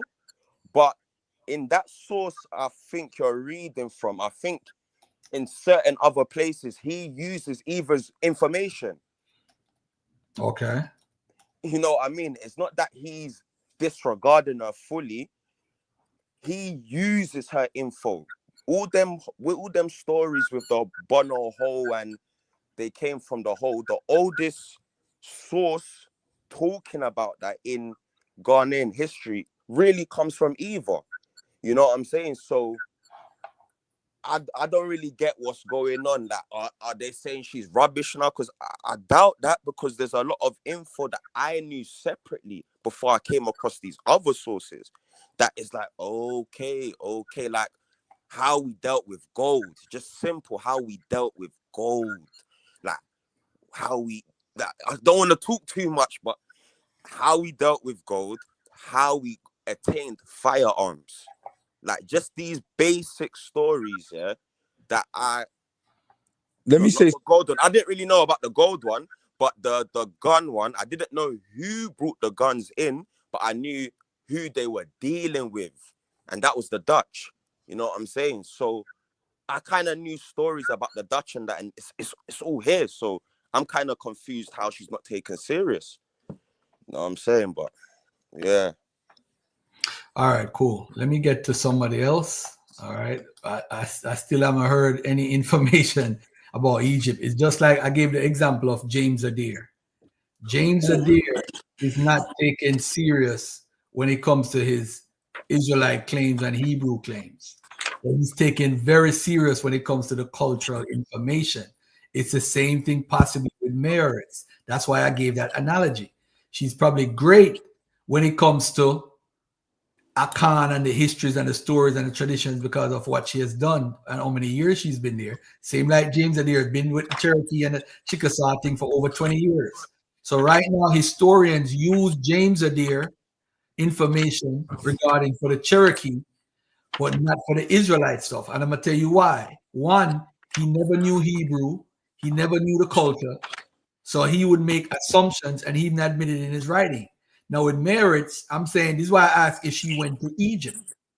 If she went to Egypt and she knew the Egyptian culture. So when we're comparing the cultures, that's what I'm talking about. Whatever she said about the Akan was never my Akan. But you gotta mute your mic, bro. Oh, sir, I'm listening, sir. You gotta mute your mic, yeah. And AD too, you gotta mute your mic.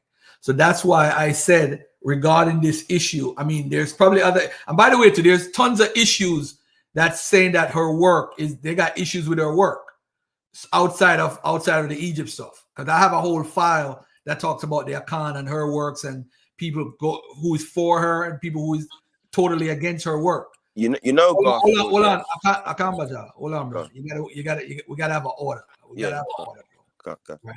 Mute your mic, because the best thing when you mute your mic is you know what I'm saying. But let me say this though.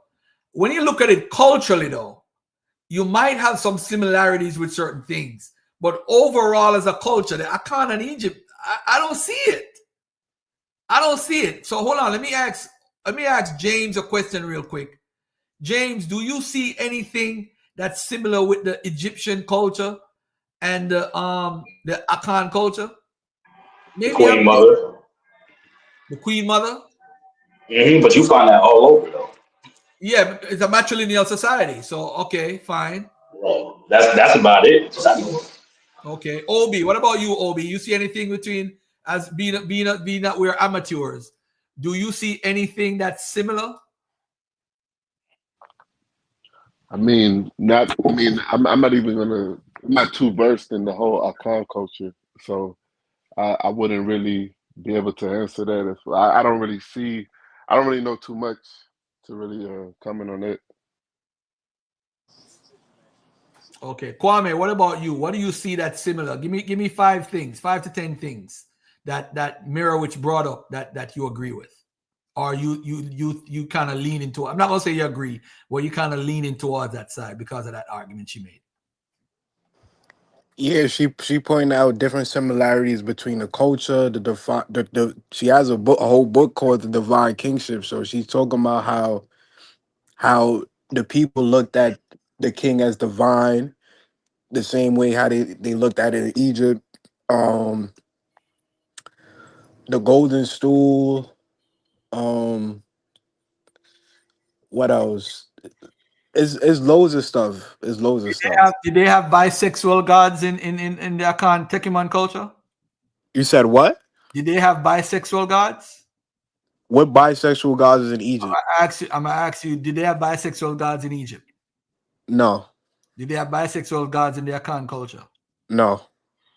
Well, one of the researchers says bisexual gods, all the abosom have male and female power, but when they become state or city gods like Ta Mensa, who was the title of Abanmu Tanu, or war gods like Ta Kara, who started his career as such, then they are envisaged as male. On the other hand, Tano, envisaged as the deity of the earth, the river, the dead, is addressed as Mother Tano. In some cases, the female aspect of the deity is also personified, but not to the goddess. So this is something somebody's writing. What's his name? I'm gonna tell you the exact name of what his name is. But again, it's a part somebody writing about the culture. I'm not saying it's true or false, but he's saying that X, Y, and Z. This person is writing against what the claim is. But the claim is the god is a male on one side, and then another part of the tradition is a female. So that's why they use the term bisexual god. Not bisexual as far as men and women having sex and all Oh, that. I thought that's what you meant, like bisexual, like that type of bisexual. The Western antennas jumped up, huh? Oh man, but what do you say though? Say for example, so she said the kingship, and what else? What other thing that you see within the teachings that you would say, hey, you know what? They do this in Egypt.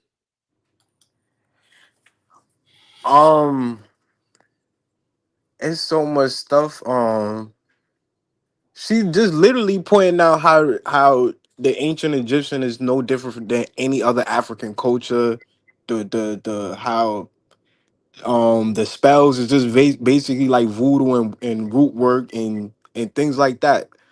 It's like a continuation of African culture, and she just pointing out the similarities and how all African culture have a certain kind of culture continuity to it. So the concept of the Kra, right? What an Akan gets from any army. That's in Egypt. You see You that? talking about the soul? You talking about the soul, the cry? Yeah. Mm-hmm.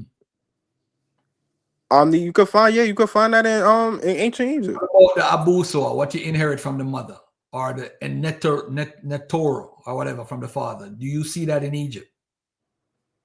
Possibly no. I'm not saying everything is No, one-to-one similarity. I'm just feeling out some stuff because I haven't researched the Akan and Egypt connection because I just think the whole thing is just ridiculous. But maybe there's something towards something that's just what Diop was trying to say, that there's something central within African cultures, not necessarily starting in Egypt, but there's something central within the culture. Because, you know, I don't know if people know this, but the people in the West Asia today, they are connected autosomially to West and East African women.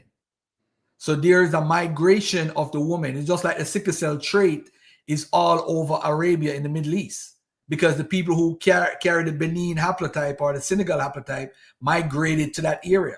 You see, we always concentrate on one Israelites coming over here or whatever. I don't see what would be the reason. I don't see any reason to go to West Africa. You know why? Because West Africa was never on the map until the Jews started to account for the fact that they had gold. That's what made the Akan and the people of ancient Ghana, the ancient Ghana empire, popular, because they had gold and they refused to tell the slave traders. The Arabs, yeah, the Arabs, and I'm saying that's why it got popular to the point where a map was made and they pointed out Mansa Musa on the map and said, "Listen, Jews all over the world, this guy, you need to come to this area." That's how West Africa got popular. But before that, I don't see any reason, because it's not a part of the ancient world. It's not a part of the ancient world as far as the known world for these people in the ancient areas. They don't know nothing about no West Africa like that. They don't know. There's no reason. What reason did they have? Well, why did Mentu Hotep go to Chad? Why do we have inscription of Mentu Hotep in Lake Chad? Mentu Hotep going to Chad. We don't know why that inscription is there. Nobody could explain why, because Mentu Hotep in his records don't say he migrated or went anywhere. Went there. He didn't say nothing about that. Maybe somebody is giving honor to knowing who Mentu Hotep is, and give it reference in honor of the person. It don't necessarily mean that Mentuhotep traveled there. So how did the what did the inscription say? I have to check. I have to check on exactly what it say. But if you're gonna say why, then how did the people of Lake Chad know how to write in Medu Neter and write out his? The people in Lake Chad know how to. No, I'm saying maybe somebody in reference to him wrote him in reference as far as, you know what, Mentuhotep, maybe he's a part of the history that they stood for or loved. Like if people talk about World Cup soccer, I'm going to always mention Maradona. I think Maradona is the greatest footballer ever. Some people might say it's Messi. I'm a Maradona guy from 1986. So Right. I might write in respect to soccer. You say, who was it? I write about Maradona. I'm not going to write about Messi, who is a current player. You understand what I'm saying? So I don't know why it's there. I don't want to assume. What did they say in the writings? Is there something that they said specifically in the writings? Not I don't know specifically, I heard but Reggie bring it up. Reggie's the one that brought that up. yeah, I have it's pretty. a counter to it, but I don't even want to go there right now. But, You got a counter for everything Egypt. bro, I study everything, bro. I got a counter for everything. But for those who don't know where Lake Chad is, let me just show y'all what he's talking about. I'm gonna tell you why Lake Chad make a lot of sense for the Egyptians. I'm gonna show you right now. Look at this map. I want y'all to look at this map right here, right? Look at this map. Lake Chad is right here, where this green arrow is and where the orange is. That's Lake Chad. Now, this is going towards Central Africa, right? So they found something here. For those who don't know, this is a trade route by the Romans in their time. There was some route that they took.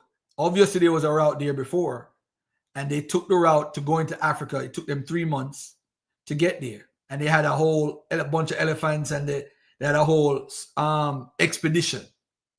See, Roman expeditions to Lake Chad and Western Africa. So Romans, this is during the time period of 70 AD and BC, 20 BC. They made these routes. They're looking for people. They're looking for technology. They're looking for advancement. They found evidence of Rome in these areas, Timbuktu and this area. So there actually is evidence of this. Now I'm saying to you guys, if there's already a route there, and this is where Northern Africa, so there's possibly a way for people to travel there. How did Mentuhotep name get here? I don't know. I can't explain that. Mentuhotep is 1800 BCE. The Yes. Romans come after the Romans. Damn near come 1800 years later. No. I'm not even worried about that point. Now, why Mentuhotep name is there and when it was written, I don't know. I'll be go up here and get a check from these motherfuckers in the morning. Are you aware of the boats and the pottery similarities from Egypt to Lake Chad also? How did the boats get there? No, the people today, they still build the same type of boats that they sail on the Nile I'm from. trying to figure out how they get there. How did they get there? Which Nile? Nile from where to where? You know what Lake Chad is? What are you talking about? What is that claim? Please present the source for that claim. Because I'm interested in that. I'm definitely I put the boats in the back. No, don't put nothing in the back. Put it up. We're gonna put it on the screen. Where did you get that source from? I'll bring it up in a second. Give me a second. I'll find the source for you. I'm saying where did you get that from, and why would you accept that? Why would I accept that what's the papyri boats is similar to the ones in Chad to Egypt? You said how did I come to that conclusion? Because the people still make the same kind of boats to this very day, and they make the same kind of pottery to this very day in that area, Chad and Lake Chad and the Volta River and all those areas. Okay, but I mean, I'm trying to figure out. What I'm saying is the culture continuity is the same from the Nile all the way to the Volta. As far as the pottery, the boat making. So what you said boats in Lake Chad? Let me look it up. Let me look at boats in Lake Chad. Let me Google that for a second. Boats in Lake Chad, but that don't mean you're not supposed to look for what you're looking for.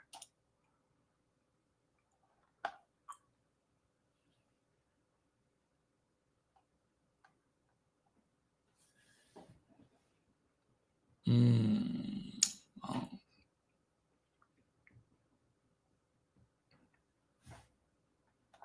About boats in Lake Chad. They call reed boats, the reed boats. Okay. Okay.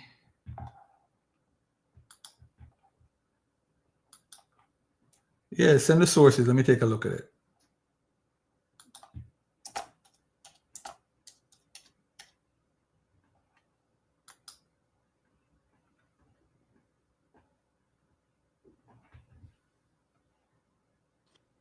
I put the wiki in the back, so you could pull up the wiki, and we could read from the wiki. Everybody could read from the wiki source ourselves. All right. Lake Chad and the Nile River are geographically distinct. Lake Chad has no direct outflow to the Nile today. It was once connected via a now dried up river channel known as the Yellow Nile. So the past connection was in the Pleistocene epoch. That was years 8,000 to 10,000 BC. The Pleistocene epoch. For real. Do you see the reed? Do you see the reed boat wiki I put in the back? Put it on the screen, bro. Uh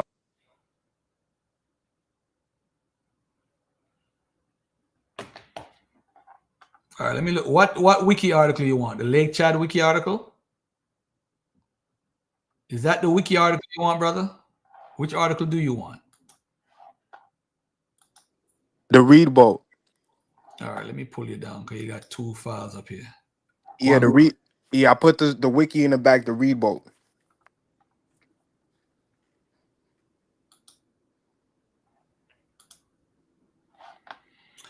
Okay, the reed boats and the rafts, along with dugout canoes that are the earliest government in the 7,000 years found in Kuwait. Reed boats are depicted in early church of this. Okay, so which part do you want me to read, brother? Go down. If you go down to history,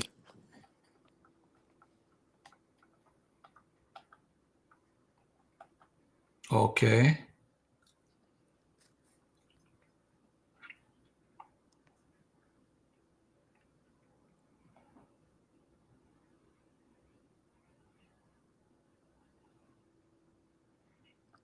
do you see the section I'm talking about? The reed boat when it go down to history. Which part though? Which part of it? The whole thing, the whole history. It shows how it's talking about Lake Chad, the reed boat, and Egypt. Lake Chad where? Before the Thar Herdal article, or what are you talking about? Which part? Start off talking about the petroglyphs. Yeah, that's what I was gonna say. The image on the right shows petroglyphs of a reed boat and men. The reed boat is similar to those depicted in cave paintings in Scandinavia, something that led Thor Heyerdahl to theorize that the Scandinavians came from the era that today is Azerbaijan. In the Gobustan Petroglyph Reserve, there are more than 6,000 petroglyphs carved by the hunter-gatherers that lived in these caves 12,000 years ago. At that time, the Caspian Sea, okay? Another site is Wadi Hammamat in Kift, Egypt, where there are drawings of Egyptian reed boats dated to 4,000 BC. The oldest known remnants of a boat made with reeds are from a 7,000-year-old seagoing boat found at the archaeological site H3 in Kuwait. So the reed boat, the oldest one they found in Kuwait. All right, the ancient Egyptians built boats. Is this what you're talking about? Yeah. So where's Lake Chad mentioned?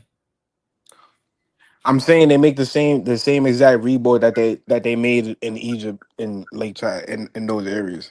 So it's the same reed boat that they found in Kuwait? Possibly, it could be a culture contribution. Okay, so Egyptians stole it from the Kuwaitis. Okay, all right. I got you, bro. All right. Lake Chad. Let me Google Lake Chad and see what pops up with Lake Chad. Lake Chad reed boats.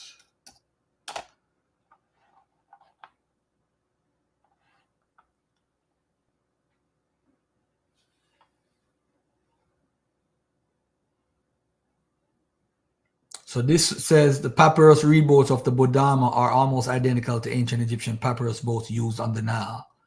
So this is from kineticwords.net. I don't know how serious that is. I need to find a source that's academic, not no Egyptomaniac source. Yo, Garfield biased out the gate.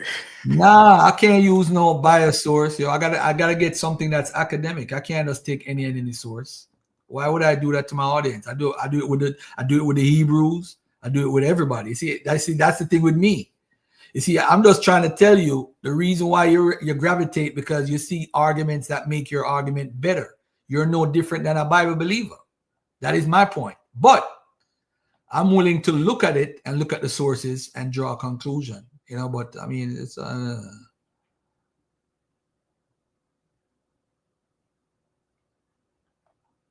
I need an academic source on this.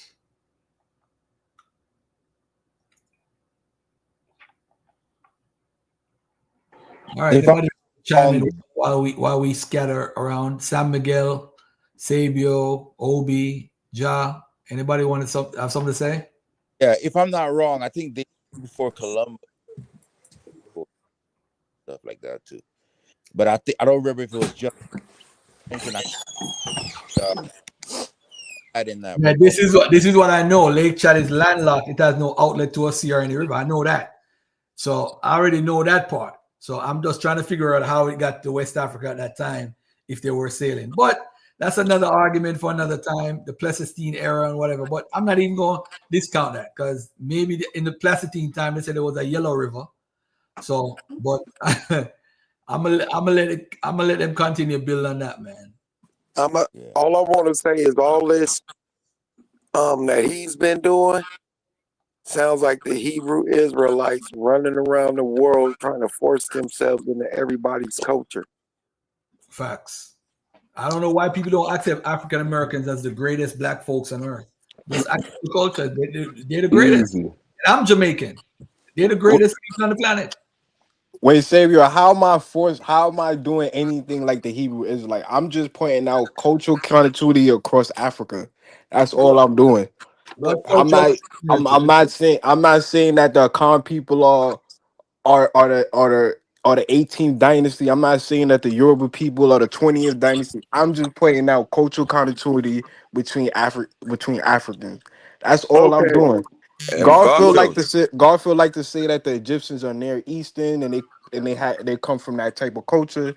I'm just pointing out the African culture Garfield said across what? Africa. Garfield said? Okay. You said that the Egyptians are in the Near East culture, which would be like the cuneiform. They're in the ancient Near East. Is it Egypt in the ancient Near East? The culture? That's what it was called.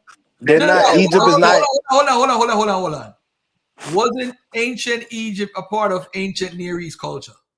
When I think of Near East culture, they're talking about the Syrians. Don't worry about it. Don't worry about it. It's okay. Sometimes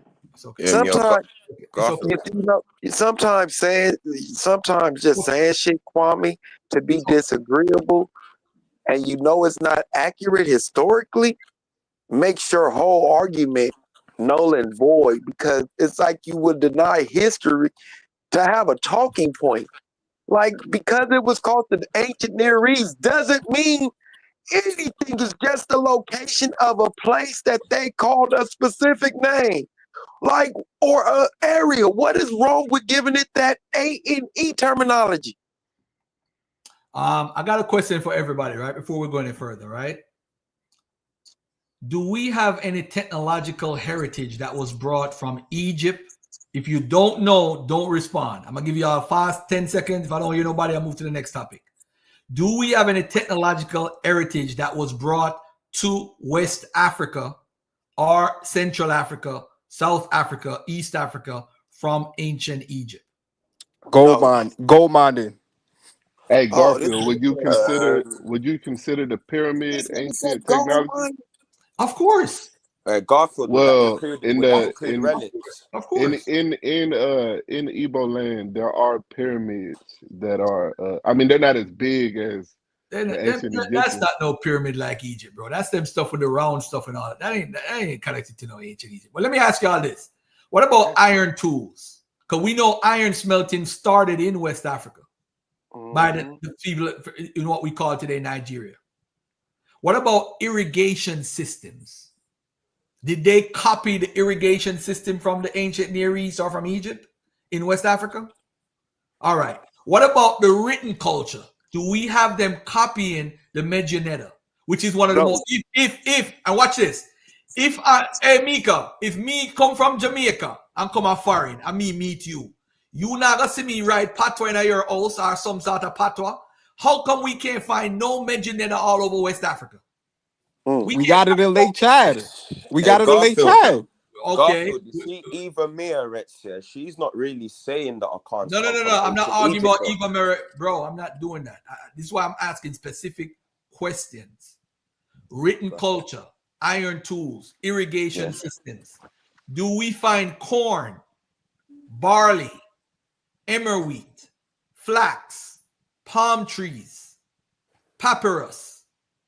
Do we find the horse and chariots that became into the ancient Near East and ended up in Egypt? Do we find them using that to come over into West Africa?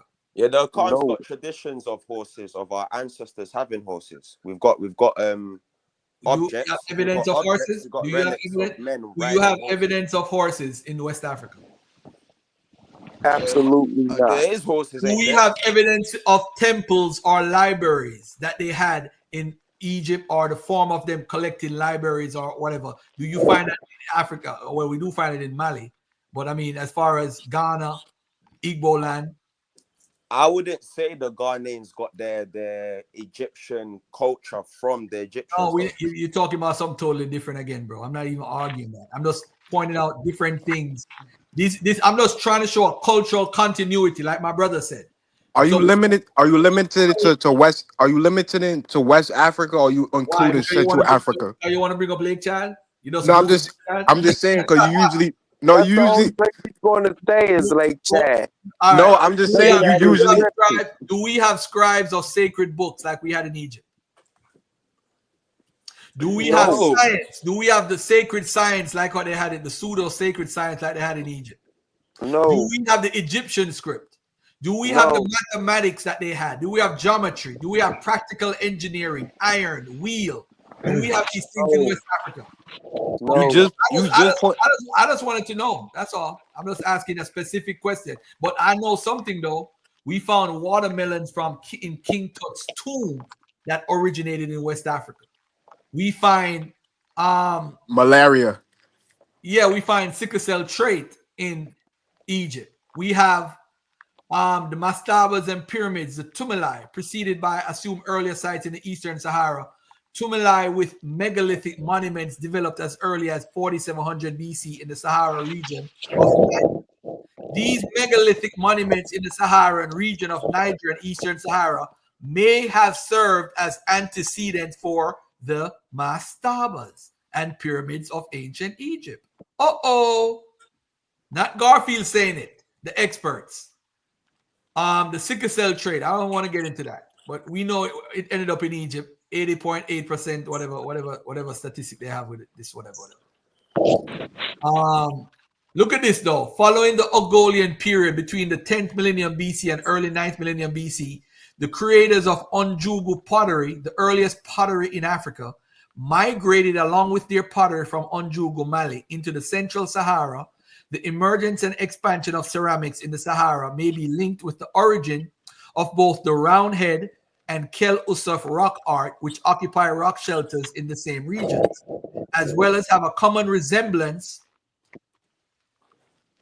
example, traits and shapes. Whether or not Unjugu ceramic culture spread as far as Bir Kesedra in Egypt, which had pottery that resembled Onjugo pottery, had implements used for grinding like an Onjugo, and was followed by subsequent ceramic cultures in Wadi El Akdar, Sararab, and Nabta Playa. So there is possibly influence from Western Central Africa into the region of Egypt. We have the sickle cell trait, which proves migration. We also have the structures built in Niger 4700 BC that they may have influenced people in building mastabas, which led to pyramids. We have watermelons. We have domestic crops and animals from Western Central Africa that ended up there. We have iron smelting, which started way before Kemet. So it seems like, and then we have the genetic markers of the females, West African and East African genetic markers into that region of the Levant or ancient Egypt, which they people carry the DNA of the woman or whatever from West and East Africa. So we have chimpanzees migrates to the Levant area out of Africa. Chimpanzees come out of the forests of Central Africa or the area the chimpanzees originate and dwell.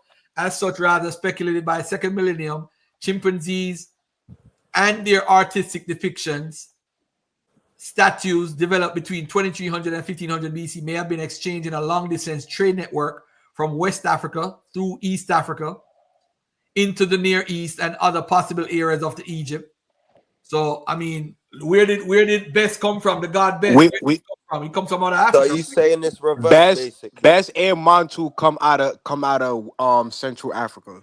Okay. All right. So cattle cult. Where does the cattle cult come from? The Nilotic people. The Nilotic people still do cattle culture to this day, from Kenya all the way up into Egypt. What is schistosomiasis? What is that? God knows, man.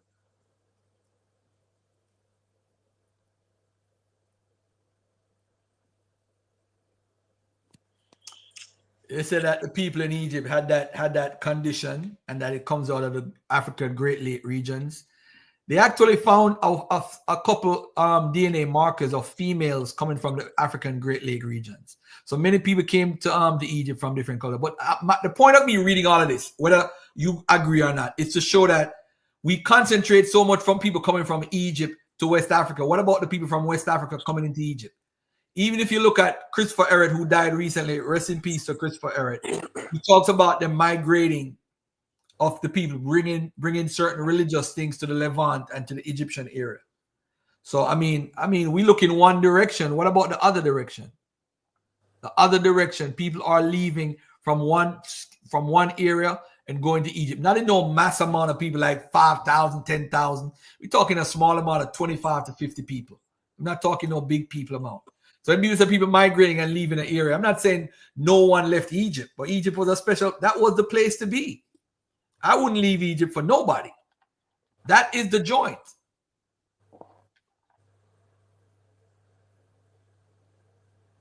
Until the Greeks got there, right? Nah, Persians, possibly Assyrians. So Gartha, you could see all of this genetic evidence. Hold on. What genetic evidence? You just pointed out the mitochondrial DNA from West African women. Yeah, African, East African women in the Levant. Yeah, what's up? Yeah, so you could point out the genetic.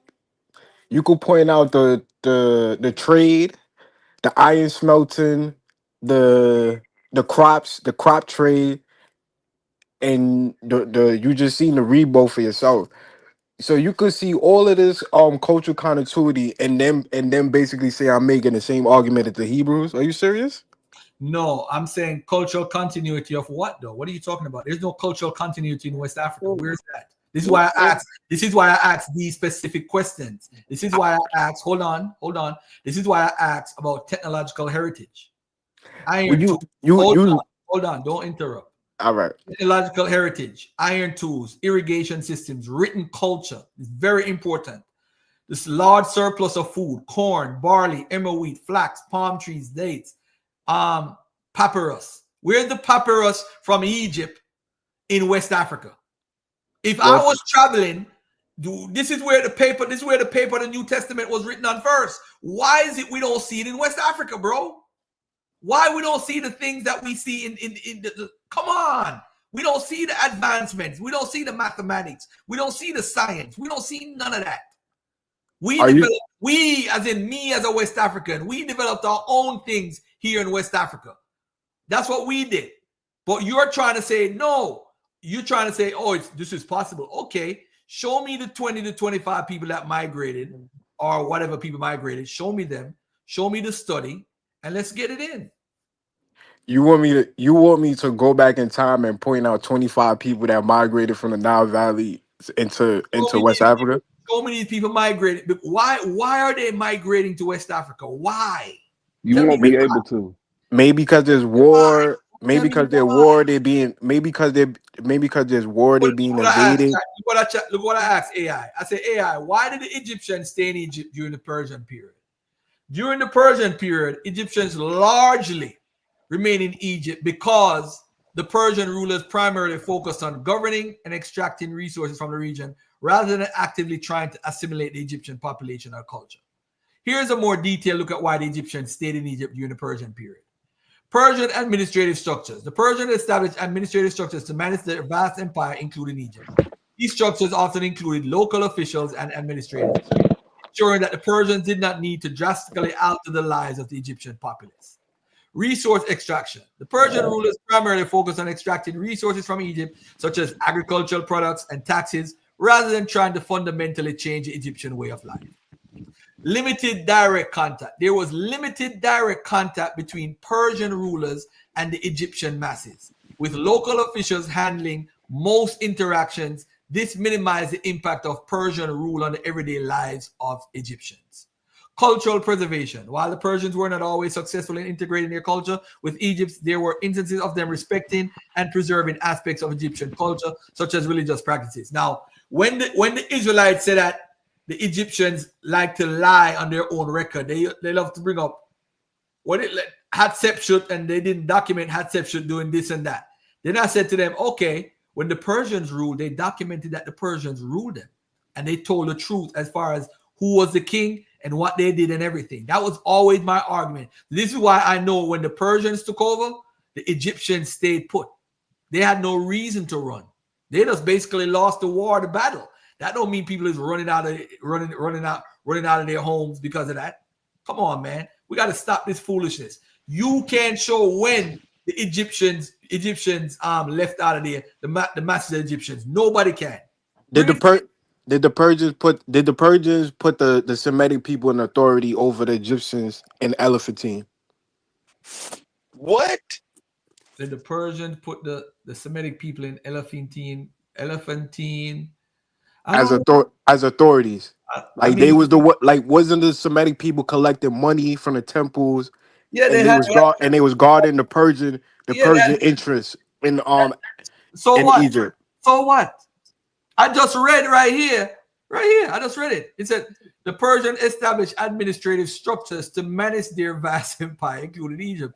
These structures often involve local officials and administrators, ensuring that the Persians did not need to drastically alter the lives of the Egyptian populace. Yeah, but when they talking about local officials, they're not talking about local Egypt. They're talking about Semitic people that they influxed into the region.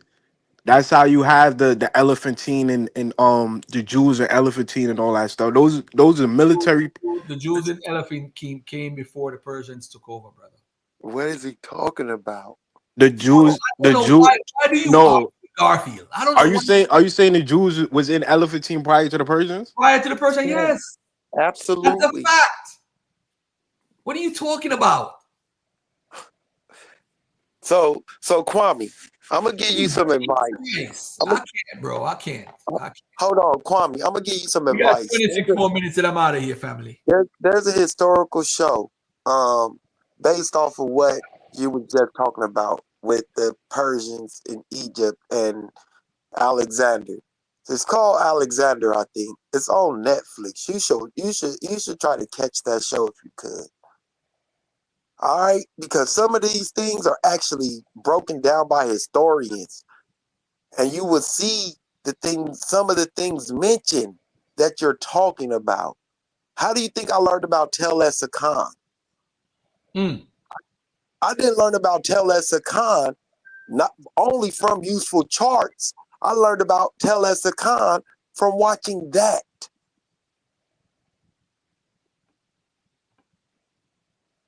Tel Es-Akan is 3,500 years old.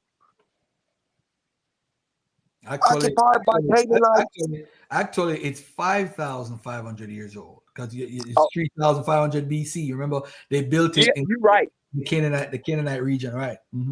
Which was it is 500 years old. Wasn't Israel yet. Yeah, we talked about it when I responded to Zion Lex 8 or 10 years ago. Yeah. So these little tidbits that you're looking for, you can pick them up if you actually look for the history, bro. That's a bit of advice. Just look at that show and see how the historians mention these people. You could put the name. You could put the name in the back. Sorry to cut you, Bill. You could put the name in the back chat or in the chat or something, so I could just copy and paste it. It's called Alexander. Okay, it's called Alexander. All right. Yeah. If the Persians didn't bring in the Semitic people, then I stand incorrect. Then I accept your I accept your stance. I was just always thought that the Persians brought in the Semitic people into Elephantine to rule to be authorities over the Egyptians and the Nubians. No, they actually gave the names of the guy's name is actually in Nehemiah, the book in the Bible. It's actually connected to the history as far as that is concerned. You know what I need to find? I need to go to my account real quick. This merits have a lot of stuff about this right here. Yeah, you ready to dismiss Eva Merowitz, then you brought up the Khan person thinking that he's gonna disagree with anything I said. Then he basically agreed with everything I said. Me and him talked before, bro. What are you talking about? Oh, I thought you was trying to disprove. I'm not trying to refute anything. What am I trying to refute? I just said merits. I'm reading what they're trying to do is connect the oral tradition with archaeology by African scholars. No outsiders doing it. No merits. No none about it. These are Africans trying to figure out the oral traditions, migration patterns, and their history. I can't disregard that work. The guy in the article is saying they don't respect her work. I'm not going to say no. There's a lot of works that don't respect her works. But I mean, Dr. Obadeli Cambone respect her work. He's Cambone. Come on, man. That guy stole my money, man, and didn't give my money after I paid him. I don't want to hear his name on my channel, man. Get out of here with that dude, man. Word? Get out of here with that dude, man. Get out of here with him, man. But I wasn't aware of that. JB Danko was a fan of her works, though, and he's the one that coined the term. Listen. Again, James Adair. Everybody's a fan of James Adair's work with the Cherokees. But the whole argument is a contemporary. No, there's nothing wrong with her works as far as that is concerned. I don't think you guys got my point. When she's talking about the Akan and all that stuff and the culture and certain things, she's correct. Although some people disagree with her or claim because they claim they interviewed the same people she interviewed and they got a different response. But that's neither here nor there. What I'm saying to you guys is that regarding the Akan culture and the internal stuff, she might be somebody that's beneficial to anyone who's studying the Akan. But as far as the connection with Egypt, if she don't have a connection with the language, the culture, and to show some sort of continuity between the cultures, I think what she's talking about with the Akan is irrelevant. That's just my opinion. And I haven't read her work. Hold on. Other sources, she's not really saying they come from Egypt, though. She's linking them to the Garamantes. If anything, if you're going to link it to prominent people, it's the Garamantes. She makes little connections with Egypt, but her main emphasis is on the Garamantes because the Garamantes, they had the worship of the god Amun. Yeah, in the Akan tradition, Nyame's sacred name is Amin. There's a nickname for him, Oda Amin. That means Amin who slept. This is one of his titles. So when what I just said to you, I didn't get it from her. I got this from JB Danko. So when she's making her separate connections, it's like, okay, we've got something here. But JB Dank was trying to connect it further, like Mesopotamia, Egypt. She emphasizes on Libya region, Chad, you know, like Garabantes, if anything, if we're talking of a people of ancient. And we ain't really got any scripture work of the Garamantes and etc. etc. So I don't see why her claims would be neglected. And the name Ghana itself, people had to debate for that. It weren't a thing of people just coined the name out, we're gonna call ourselves Ghana. No, they had oppositions, Western people objecting that nah, these people ain't got no connections to the ancient Ghana. There was a debate before they even took on the name. So whatever I could gather, if you have objections to the Ghana narrative, you would be using the opposition sources, which JB Danko was debating against. You know what I'm saying? So that's a whole nother argument, but there is some validity what she's saying, but she's not really linking it to ancient Egypt. If anything, it's the Garamantes. So I kind of laugh at the people, the Ghanaians that claim ancient Egypt, because it's like I get them, but it's really the cultures coming from, I would say, in my opinion, all this Egyptian culture that the Khans have, or which is similar, comes from ancient Ghana, because the ancient Ghana kings and all them people, they had them kind of religions going on. So that's where I would say it comes from. I wouldn't say it comes directly from Kush or Egypt. Even the Garamantes, even Meret's theory, I wouldn't really say even stems from them. There's more to this, you get me? But I don't want to be revealing too much, because I know you're writing down and you're finding the counter argument. So I'm careful how I'm even speaking, you know what I'm saying? But no, I'm not finding I'm not. Yeah, Garfield go find a scholar. Garfield go find a scholar that disagree with everything. I know. So I really want to know how hard he can go. So I don't want to say too much. You know what I'm saying? But I get what he's saying. He has got a point. I'm gonna say this. I'm gonna say this, man. Y'all for watch Garfield. Y'all for watch him. Yeah. See, y'all are cons are selling out, man. Stop it. That's all I'm gonna tell y'all. Stop it. Allow it, God. Stop it. That's all I'm gonna say. Stop it. Can I speak on something real quick about James Adair? Go ahead, my brother. Because I think that was a great point that a lot of people miss, because they're probably not familiar with James Adair. I'm familiar with James Adair because I'm a former Hebrew Israelite who is a Hispanic. And James Adair, Native Americans, Hispanics have a similar culture. They have a connection that at the time James Adair didn't realize. So what he was looking at was things that all humans do. When the seasons change, guess what we do as humans? We start picking out fruit because we know it's going to get too hot to grow lemons or whatever. And then James Adair saw, the natives do something like the Feast of First Fruits, where in around the time of May, when it starts to get hotter, the Hebrews gather their crops and and prepare for a season and start growing whatever's able to be grown at that time. So they saw that similar culture. They saw a circumcision being done, and it could have been a circumcision like was done in Central America or in South America, which is nothing like what the Jewish people do with the foreskin. It's a whole different thing. They wrap around, so James Adair is looking at these things, and it's like you have to realize there's a lot of human error in when we try to make connections to things. He didn't know about Beringia. He didn't know about the Clovis culture, which is a technology used by Siberians, East Asians. A Clovis spear was used to hunt woolly mammoths. They can trace that from Siberia all the way down to the Channel Islands of California and down to even Vancouver and the Vancouver Bay. They migrated. You have evidence of that, and that's an actual. And then there's bodies, pottery, and culture is.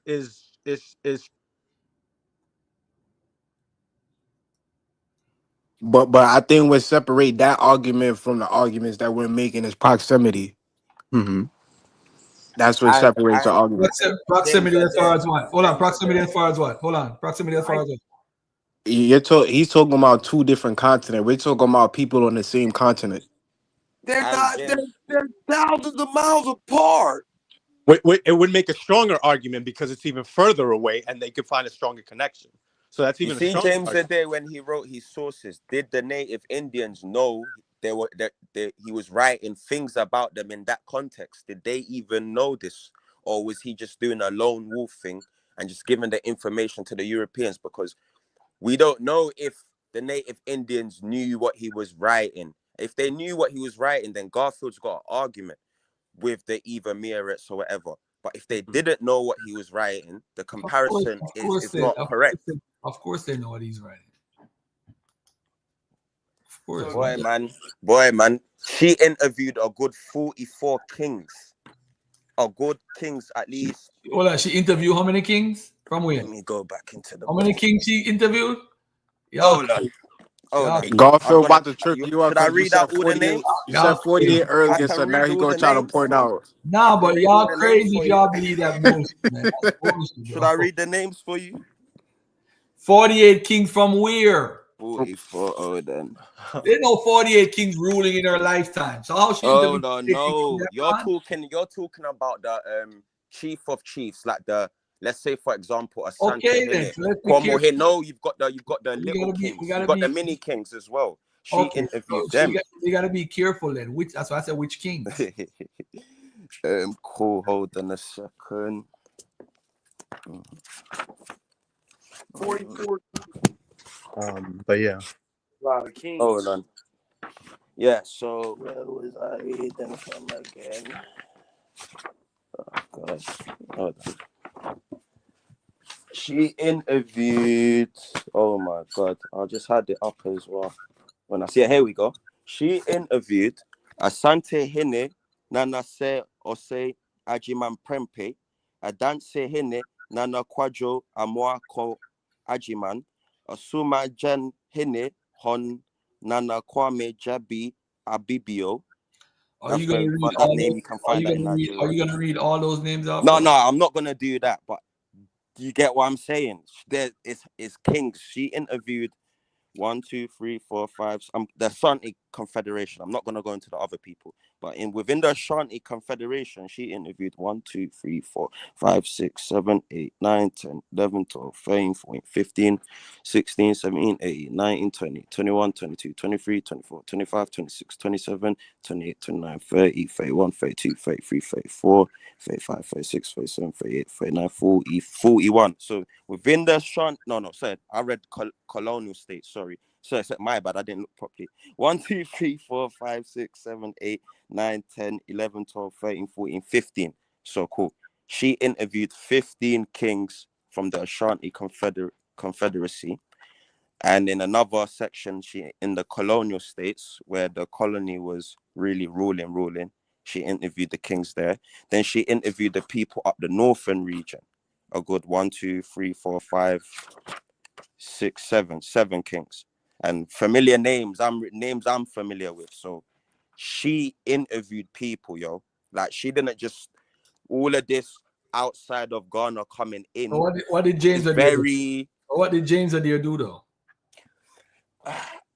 With James Adair, we can't really say he was interviewing native Indian chiefs and they were saying these stories. He lived amongst the people, bro. What are you talking about? He lived amongst them for over 20 years.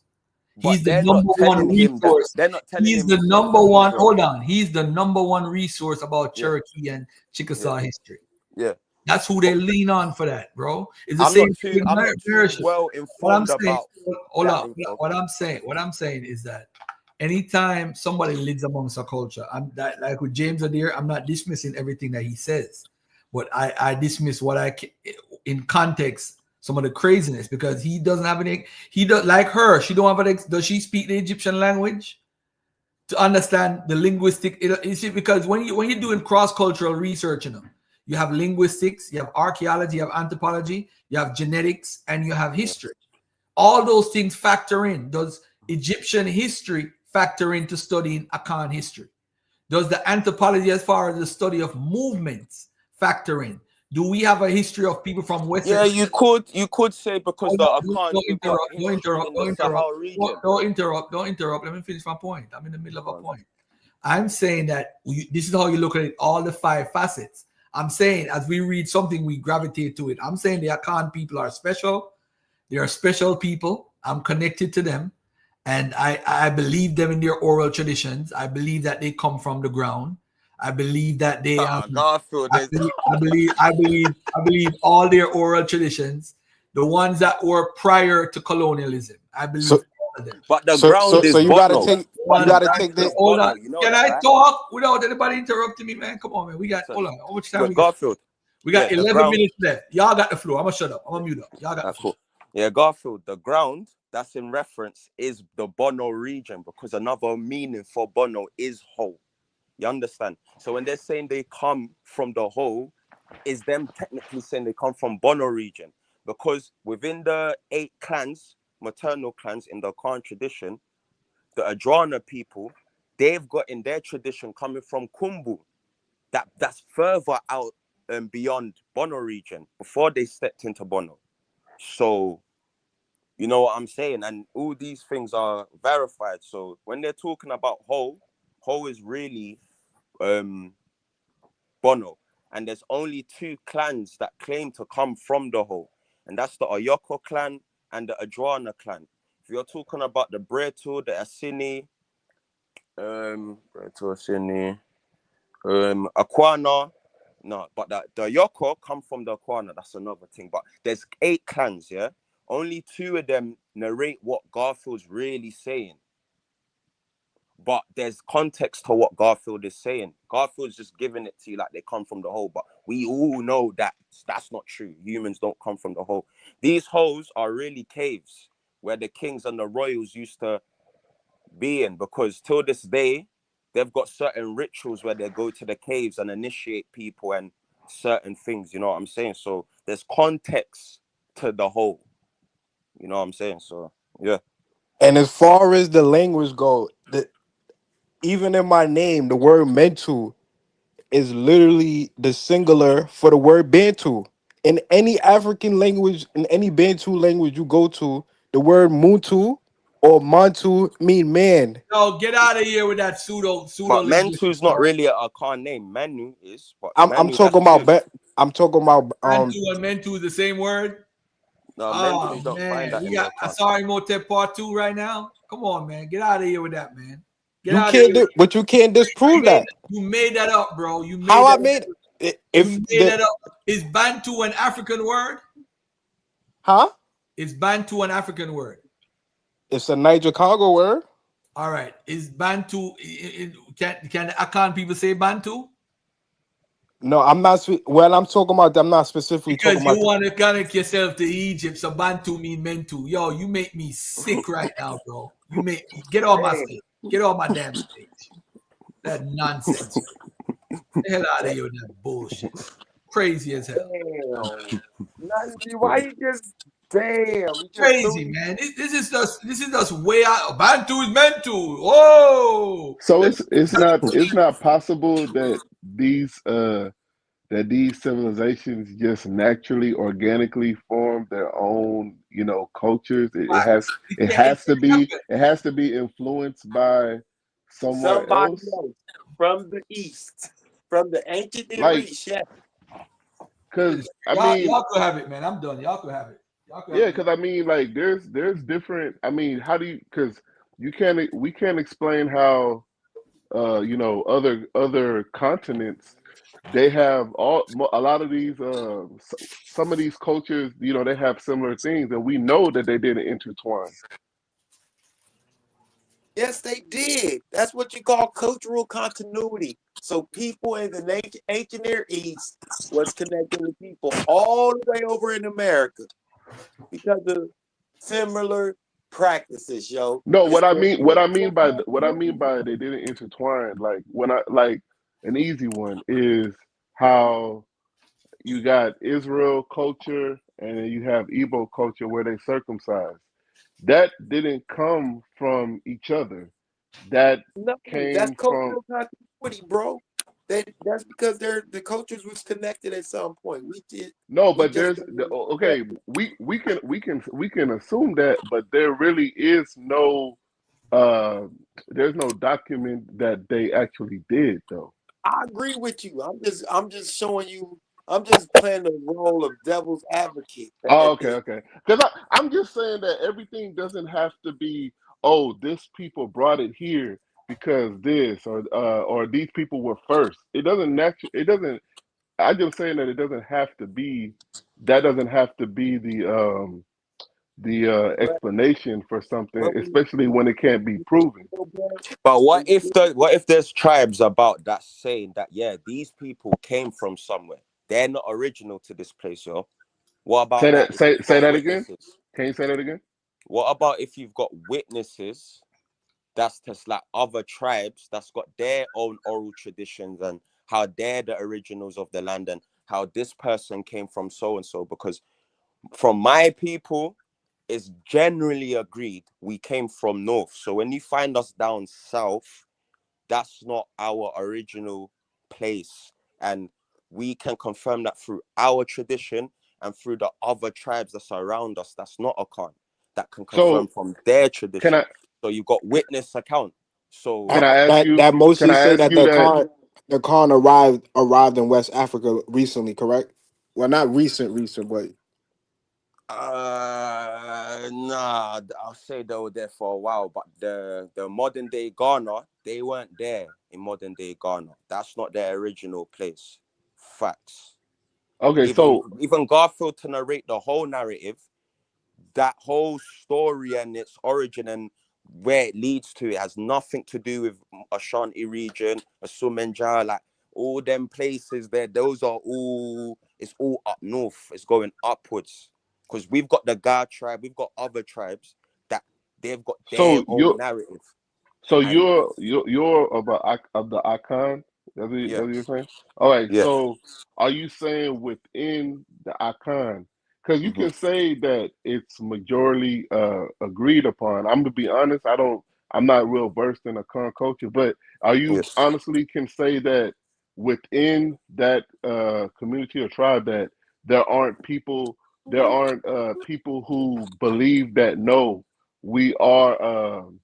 That this is our culture that we created, that it didn't come from somewhere else. Because for example, yeah, there's okay, always that within cultures. Like there's always like in Igbo culture, there's people that will all right, say cool, that they are Jews, and then yeah, there's gonna be people that say no, we are the ancient people of this yeah, land. So yeah. it's kind of hard to just it kind Now, of be for like, oh, example, you see, the Ghanaians handling the gold, yeah, um, our gold weights, the knowledge of it, how to deal with it, it's something that's not normal in Africa. Is 1 billion% foreign. How the Akans deal with their gold weights is not how the Igbo, the people from Mali, the people from, I can keep on naming tribes and tribes. They don't deal with it like that. But you find this tradition in India and with the Jews. So what the scholars are saying is that we 1 billion% learned that from them people.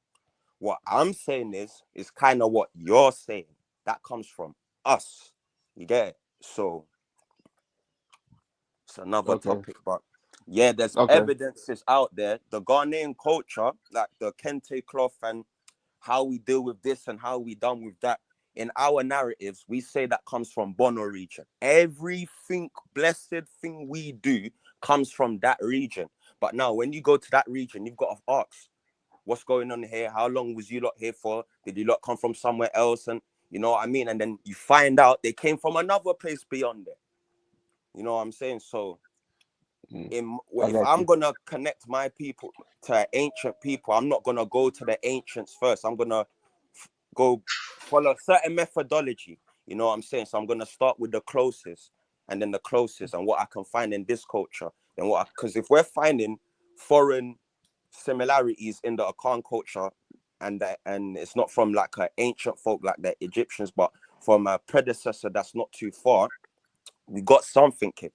You know what I mean? And then we can All right. carry on I tracing, got you. tracing, I got you, tracing. bro. I got you. I got you. Mm-hmm. Thank you, guys. Appreciate you coming on today. I'm gonna close out. Shout out to San Miguel TV. Y'all subscribe to his channel. On the 8th day, I don't know if usual is asking with the Igbo, right? the Igbo also circumcise women. And it just so happens what they do is also on the 8th day. But I'm gonna do something for my brother right here, because I respect my brother a lot, in the chat. Let me do this. Let me go to my favorite website regarding the Igbo. This is from an actual Igbo who I know personally. He did some great work on the connections with Israelites. All right, so let me do this. Where is it at?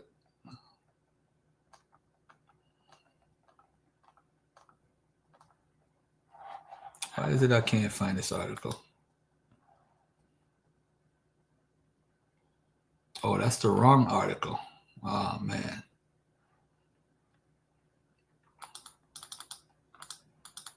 Hold on 1 second, family. I'm going to get to this real quickly. I got to share my screen.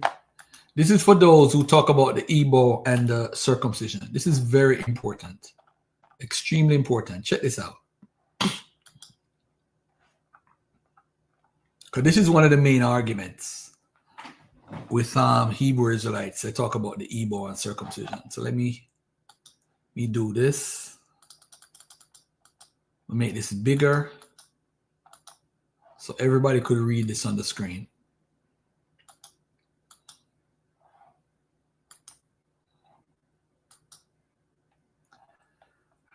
Probably the argument that is used the most as proof of a Jewish origin of Igbo people is the fact that they circumcise their males. Unfortunately, what they forgot to mention is that the fact that circumcision on the 8th day is not universal in Igbo land. There are places like Afikpo where it could be done as late as the teenage years, but when it was done in Igbo land, the delay was typically 1 to 8 days after birth. The delay of both the circumcision and naming of the child in Igbo culture was done mainly because of the high infant mortality rate in the days before colonialism. And that practice was shared amongst many African groups. There is no covenant whatsoever mentioned when the rite is done, and the foreskin is not even preserved, as it is often in the Jewish rite. Furthermore, the burial of the umbilical cord, the Ili Alo, actually has far more significance than circumcision, and actually does represent a covenant between the child and Allah, the earth deity, as well as the ancestors. Furthermore, they also intentionally leave out that both male and female circumcision was a part of the traditional society until recently, which is certainly not a part of the Levitical code. Unfortunately, female circumcision is one aspect of the tradition that's still being practiced to this day, with figures estimating that nearly half of women reportedly still undergoing it. Female genital cutting in southern urban, peri-urban Nigeria. Last but not least, the two methods of circumcision are extremely different, especially since in the Orthodox Jewish circumcision tradition, the mohel, the Jewish priest doing the circumcision rite, performed that is known as the metzeza bepe, or oral suction, where he takes a mouthful of wine and then his mouth around the base of the boy's penis and uses suction to clean the wound. This ritual is not done anywhere in Igbo land. A rabbi explained this practice in this video. All right, so I'll leave that there to say that the Igbos are not into that.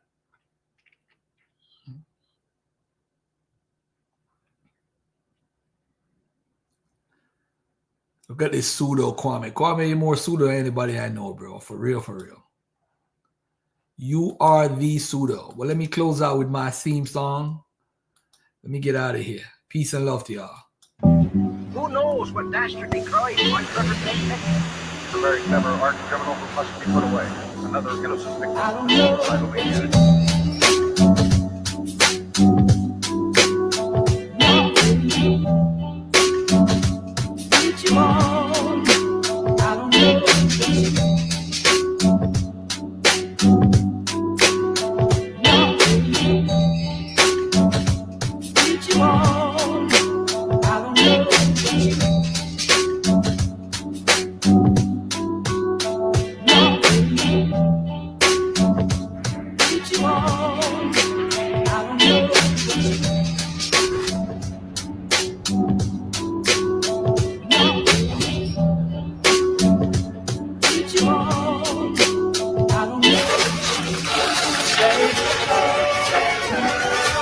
I'm so love you, baby.